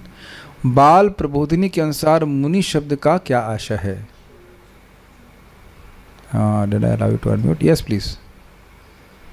हरे कृष्ण प्रभु जी। तो ये बाल प्रबोधिनी के अनुसार मुनि मतलब मननशील, जो कि सत्य और असत्य में भेद या बोध जानते हैं और ये जानते हैं कि भगवान के कीर्तन में ही वे रमेंगे तो वही जीवन की सार्थकता है। हाँ, वो समझते हैं कि जीवन की समसिद्धि भगवान का श्रवण कीर्तन ही है। Very good. प्रभुपाद के तात्पर्य के अनुसार एक क्वेश्चन हम बीच में नहीं, लास्ट में पूछेंगे। प्रभुपाद के तात्पर्य के अनुसार मुक्त जीव विधि विधानों की सीमा में क्यों नहीं आता? बहुत अच्छा प्रश्न है ये। मुक्त जीव के लिए विधि विधान क्यों नहीं होते? इस पे प्रेम कृष्ण प्रभु कुछ प्रकाश डालेंगे। यस प्रभु, बताइए। मुक्त जीव के लिए नियम नहीं लगते हैं, गुरु महाराज बताते हैं इसमें कि जैसे रोड ट्रैफिक। नहीं, पहले आपको सिद्धांत बताना होगा। मैं कितनी बार पहले सिद्धांत बताइए, जो आप बोल रहे हो विधि विधान से ऊपर होते हैं। क्यों होते हैं ये आप उत्तर दीजिए। यही तो प्रश्न है कि क्यों होते हैं। अभी तो समझा रहा था, अभी समझाया था। गुणों से परे होते हैं। गुणों से परे होते हैं, थोड़ा समझाइए और क्लियर कीजिए। विधि विधान जो होते हैं वो गुणों से ऊपर उठाने के लिए। हाँ, विधि विधान जो होते हैं वह गुणों से ऊपर उठाने के लिए हैं। जो आदमी गुणों से ऊपर उठा उसके लिए विधि विधान किया। अब गुरु महाराज क्या कहते हैं, बताइए। गुरु महाराज का एग्जांपल बहुत अच्छा आता है कि जो रोड ट्रैफिक रूल्स होते हैं वो एयरप्लेन पर नहीं लगते हैं। हाँ, एयरप्लेन जा रहा है तो नहीं बोलेगा नहीं ट्रैफिक का लाइट ऑफ है तो मैं रुक जाऊं। हाँ, समझ गए, ठीक है, गुड। एक नव दीक्षित भक्त की तुलना किससे की गई है और किस लिए? Who will answer this? क्या प्रभुपाद जी का तात्पर्य भी पढ़ के नहीं आ रहे हैं आप लोग? नारायणी माता जी, new answer, new champion in competition. Yes माता जी प्लीज। नव दीक्षित भक्त की तुलना किससे की गई है? फाइटर चैंपियन से। New fight means always fight. Okay, please start. एक नव दीक्षित भक्त की तुलना इसलिए की गई है कि भाई वो जो है जो काम कर वो आध्यात्मिक स्तर पर ऊंचा उठना चाहता है तो वो अपने गुरु के मार्गदर्शन में काम करता है। तो जो तब वो जिस तरह एक बीमार आदमी होता है तब उसे विधि विधानों का और निषेध का विधि का पालन करना होता है। जिस तरह से एक अगर बीमार आदमी है, शुरू में वो अगर उसे ठीक होना है तो वो विधि का और निषेध का पालन करता है कि उसे ये खाना है और ये नहीं खाना। इस तरह उसको भी गुरु के उसमें रह के ये पालन करना होता है ताकि वो आध्यात्मिक प्रगति कर सके। गुड। सामान्यतः मुक्त आत्माएं भगवान हरि के गुणों का वर्णन करने में आनंद क्यों लेती हैं? Okay, who is answering this? Rajesh Prabhu is constantly raising hand. We'll give you a chance. Maybe your mic will work now. Yes, Prabhu. आज भी नहीं चला। कोई बात नहीं, मैं समझ रहा हूँ कि अब क्या बोल रहे हैं। हाँ, बोलिए, बोलते जाइए। आपके लिप मूवमेंट को देख करके मुझे कुछ बोलना पड़ेगा। Okay, maybe you can fix your bike one day. Hare Krishna. Ankit Tomar. Yes प्रभु। तोमर नहीं, तोमर प्रभु। हाँ, यस प्रभु। हरे कृष्ण प्रभु, आई विल ट्राई। इसमें मतलब ये बताया गया है कि वो इसलिए आनंद का मतलब अनुभूति करते हैं क्योंकि भगवान के जो गुण हैं और लीला है वो इस भौतिक जगत से मतलब महत्व तत्व है, वो यहाँ से परे है, वो मतलब इस भौतिक जगत के नहीं है, इसलिए वो निर्गुण अवस्था को प्राप्त करने के बाद भी उसी में रमते रहते हैं। भगवान के नाम रूप गुण लीला सब दिव्य हैं, इसलिए उसमें आनंद देते हैं। ठीक है। मुक्त जीव भगवान की लीलाओं के गुणों के आस्वादन में कैसे समर्थ हो जाते हैं? ये एक अच्छा प्रश्न है, ये हाईलाइटेड सेक्शन में था। कौन उत्तर देगा इसका? प्रिय श्रेवसी माता जी, रेवती माता जी। ओह यस, प्रद्युम्न प्रभु, यस प्लीज। मुक्त जीव भगवान की लीलाओं के गुणों को आस्वादन करने में इसलिए समर्थ हो पाता है क्योंकि पहली बात कि भगवान के जो गुण हैं वो दिव्य गुण हैं और वो तीनों गुणों से परे हैं। तो जो मुक्त जीव होता है वो तीनों गुणों से जब परे होता है तभी वो उस दिव्य गुण के आस्वादन में समर्थ हो पाता है। सही उत्तर दिया। अपने दिव्य ज्ञान के अनुशीलन में उन्नत होते होते वह उसका समझ पाएगा। जैसे आप देखिए, एक प्रैक्टिकल देखिए, अभी भी आप लोग कथा सुन रहे हैं, आप जो पहले दिन, मान लीजिए पहले दिन कोई ड्रॉप हो जाए इस क्लास में, तो समझ में नहीं आएगा कि बात ही क्या हो रही है। हिंदी जैसा लग रहा है कुछ कुछ, लेकिन एकदम समझ में नहीं आएगा। निर्गुण, ये ब्रह्म, पर ब्रह्म, कृष्ण, गोविंद, मुकुंद, आध्यात्मिक, क्या समझ में नहीं आएगा ना। लेकिन क्या आप लोग इसी जीवन में अभी पहले से अधिक उसको आस्वादन नहीं कर रहे हैं श्रीमद् भागवत में? Yes, okay. तो ये बार बार शुद्ध होता जा रहा है, जीव समर्थ हो जाता है। गुड। माया से वशीभूत लोग भगवान की लीला कथा में रुचि क्यों नहीं दिखाते? इस पे प्रकाश देंगी जानकी माता जी। Easy question. क्योंकि वे शुष्क तर्क लगाते हैं कि भगवान की लीला, मतलब वह भगवान की जो लीला है उसको शास्त्रों से नहीं समझते, अपना शुष्क तर्क लगा के उन्हें समझने का प्रयास करते हैं। ये भी आप सही कह रहे हैं, लेकिन एग्जैक्टली क्या प्रभुपाद जी तात्पर्य में बताए हैं? माया से उसको माया मानते हैं, बोली माया माया मानते हैं, माया मानते। नहीं बता नहीं समझ में आ रहा। ओके, राधा शर्मा माता जी प्लीज। वो ये मान लेते कि भगवान भी हमारी तरह है, क्योंकि वो माया से वशीभूत हैं। सिंपल। और भगवान को सामान्य व्यक्ति मान रहे हैं और इसलिए वो उनके नाम रूप आदि दिव्य जो गुण है उनको मानने से इनकार कर देते हैं। वैसे आपकी पिक्चर, वैसे भगवान की पिक्चर नहीं, भले ही पिक्चर में हम मुस्कुराते हुए दिख सकते, लेकिन वहाँ हम नहीं हैं। लेकिन भगवान अपनी पिक्चर में है, भगवान में नाम से अभिन्न है इत्यादि। नाम रूप गुण लीला भगवान की भगवान से अभिन्न है। तो ये लोग क्या मानते हैं? ये भगवान सब कुछ माइक है, माया का उत्पादन है। महान भक्तों के द्वारा भगवान के कार्यकलापों में रुचि दिखाना क्या प्रमाणित करता है? ये प्रमाणित करता है कि वो पागल हैं, है ना? दिव्य रूप से स्नेहजम रेवती माता जी, Snehajam no, Snehajam not. You want to answer? Snehajam माता जी, यस प्लीज बोलिए। महान भक्तों के द्वारा भगवान के कार्यकलापों में रुचि दिखाना क्या प्रमाणित करता है? तो ये प्रमाणित करता है कि जब जो भक्तगण है, तो वो जब भगवान श्री कृष्ण के जो रूप और गुण, लीला, माधुर्य आदि में जब रमते हैं, तो सामान्य लोग को भी अपना विवेक का निर्माण करके उन्हीं की ही शरण लेनी चाहिए और उन्हीं के ही अनुगत कार्य करना चाहिए। गलत तो आप नहीं कह रहे, लेकिन एक्चुअली प्रमाणित ये करता है। प्रभुपाद जी के तात्पर्य से समझना होगा ना, प्रभुपाद के तात्पर्य से क्या बोल रहे हैं?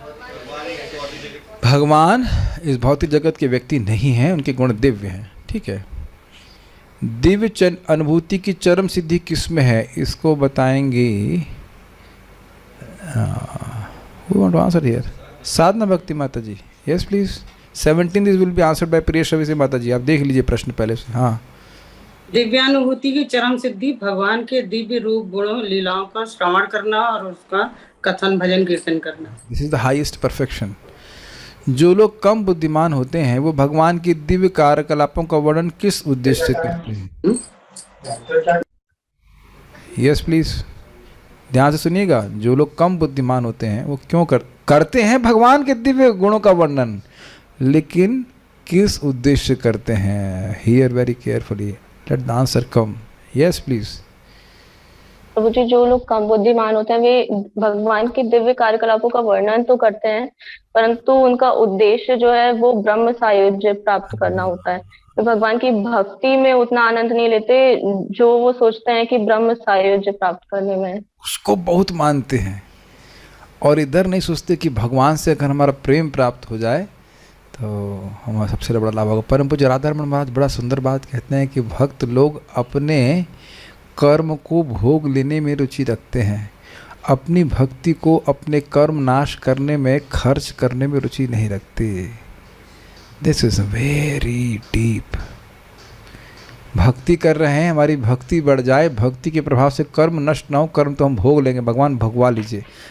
देखिए वो चाहे भक्त सोचे कैसे भी सोचते हैं, कर्म तो नष्ट कर ही देगी भक्ति, लेकिन वो ऐसा सोचते नहीं कि मैं कर्म नष्ट करने के लिए भक्ति कर रहा हूँ। This is amazing, this is fantastic, fantastic. भक्ति कर रहे हैं, हमारे हृदय में भगवान के प्रति प्रेम जागृत हो जाए, और कुछ नहीं। रामकृष्ण प्रभु उत्साहित थे ये बात पे प्रकाशन डालने के लिए। मैं भी सोचा था बोल दी जाए, तो हम बोल ही देते हैं। भोग और मोक्ष के लिए जब भक्ति की जाती है उस इच्छा से, तो भक्ति का सुख नहीं मिलता है। भुक्ति और मुक्ति की स्पृहा से जब तक व्यक्ति भजन कर रहा है, भक्ति तो कर सकता है, लेकिन भक्ति का सुख नहीं मिलेगा। भक्ति का सुख मिल रहा है कृष्ण को सुख देने में। बस ये सारी भक्ति की स्पृहा यही है कि कृष्ण को सुख प्राप्त हो, हमें भगवान के चरणों में प्रेम प्राप्त हो। प्रेम बिना व्यर्थ मोरा दरिद्र जीवना, दास कोरी वेतन मोरे दिया प्रेम धन। Are you able to follow this? Maybe we can follow this. It may be very simple. It's not that simple. भक्ति कर रहे हैं ताकि भक्ति प्राप्त हो जाए। मैं क्लास के बाद कुछ बोलूँगा, अभी नहीं बोलूँगा, बट एक बात मैं खैर बोलना चाहता हूँ। एक बार ये बहुत अच्छी बात है। रामकृष्ण प्रभु को आप जानते होंगे, जो 3 लाख नाम भजन कर रहे थे, कह रहे थे एक दिन के हृदय में रसगुल्ला खाने की इच्छा आ गई, या कुछ और तो था। हाँ, रसगुल्ला खुद ही बता रहे थे कुछ, तो कोई अपने यहाँ भी व्यक्ति बोला कि पूरा रसगुल्ले का डब्बा भर के लेके आ गया, जबकि वो रूम के बाहर नहीं निकलते। जहाँ तक मैं स्मरण करके बोल रहा हूँ, तो उनके पास आ गया तो कुछ तो था कि वो उसको, उन्हें कुछ शब्द सुनाई पड़ा कि तुम भजन बेचना चाहते हो। आज जब मैं सो के उठा तो मैं सोच रहा था कि क्या मैं जो सुविधाएं प्राप्त हो रही हैं वह अपने भजन को बेच के तो नहीं प्राप्त कर रहा हूँ। Very strongly it was coming to me. कहीं हम यह तो नहीं सोच रहे, तो अत्यंत सूक्ष्म है कि मैं भक्ति कर रहा हूँ, इतनी सुविधा तो मैं डिजर्व करता हूँ। This is super super super super सूक्ष्म, सुपर सटल। मैं भक्ति कम कर रहे हैं, हरे कृष्ण कर रहे हैं, प्रचार कर रहे हैं, भागवत पढ़ा रहे हैं। I deserve this much facility from Krishna. Are you able to hear this? This is super super subtle. कि हम कर रहे हैं भक्ति, तो उसके बदले में कुछ चाहिए ना। बहुत सूक्ष्म है। यश चाहिए, लोगों से रेस्पेक्ट चाहिए, या प्रतिष्ठा हो कि मैं भगवान का भक्त के रूप में प्रसिद्ध हो जाऊं, इत्यादि इत्यादि, कुछ भी। Is it not some kind of exchange? अगर ऐसा नहीं हो रहा होता तो उस समय हम लोग आनंद के सागर में डूब रहे होते। We have to be realistic about it. Was very strongly coming to me. Anyhow, मैं थोड़ा सा उधर जाना नहीं चाह रहा है। इच्छा तो रहती, कुछ कुछ लोगों की इच्छा रहती, धीरे धीरे करके समझ में आ जाए कि उन इच्छाओं से कुछ हो नहीं रहा है। लेकिन यहाँ खाली बोल रहे हैं कि भक्ति कर रहे हैं किस लिए? आनंद भक्ति के लिए करते हैं। वो कम बुद्धिमान लोग सायुज प्राप्ति के लिए करते हैं। मूर्ख है, पेमेंट करो इतना बड़ा और मांग रहे चुईया छोटी सी, है कि नहीं? क्या फ़ायदा होगा ब्रह्म सायुज प्राप्त करके? लेकिन इतनी बात है कि यहाँ कोई भक्त ब्रह्म सायुज तो नहीं मांग रहा है। जोर से बोलो नो। हाँ ठीक है। जूम वाले ब्रह्म सायुज नहीं ना? हाँ ठीक है, पिटाई होगी अगर जूम ब्रह्म सायुज नहीं मांगना किसी। ठीक है, इतना तो कम से कम समझ में आ गया। भले रसगुल्ला मांग लेना, लेकिन ब्रह्म सायुज नहीं मांगना। ठीक है। क्रम संदर्भ के अनुसार प्रस्तुत श्लोक, ये लास्ट में ऐड किया गया कि टीका भी लास्ट में ऐड की गई थी। इजी है। क्रम संदर्भ के अनुसार प्रस्तुत श्लोक किस प्रकार कैमुत्य न्याय को प्रस्तुत करता है? कौन उत्तर देगा? जूम में से उत्तर सुनना चाहता हूँ। Who would like to answer? प्रिय सरस्वती माता जी, जानकी माता जी, are you raising your hands or you are just thinking about it to raise your hand? Oh, she's want to raise her hand. Hand raise करके ऐसे सोच रही है, क्या मतलब है? Okay, let's give it a try. This is a good one. Yes, please. इसमें बताया गया था प्रभु जी कि जो गुणों से ऊपर हैं, उनके लिए जब भगवान के गुणानुवाद का कथन करना इतना महत्वपूर्ण है, तो जो उससे ऊपर उठना चाहते हैं उनके लिए कितना महत्वपूर्ण होगा। Very good, very good, Hari बोल। So will end with a good one. So उम्मीद है कि अब आप देखिए सारा भय समाप्त हो गया ना आप लोगों का, कि बहुत कठिन है टीका या समझना कठिन है, ये प्रश्नोतर कठिन है। मैं तो सहायता कर रहा हूँ, तो हम उसे करते रहेंगे, क्योंकि इससे काफ़ी समझ में आ रहा होगा। जो नहीं समझ में आ रहा है ये भी समझ में आ जाता है, चीज़ें गेटिंग थोड़े स्पष्ट हो जाती हैं। अदिति कृपा माता जी, क्या आज आपके हाथ में कुछ दर्द है कि आप एक भी हाथ में नहीं उठा पाएंगे? Oh okay okay, will give you chance tomorrow. So will stop here. Srila Prabhupada की जय, श्रीमद् भागवतम की जय, निताई गौर प्रेमानंदे।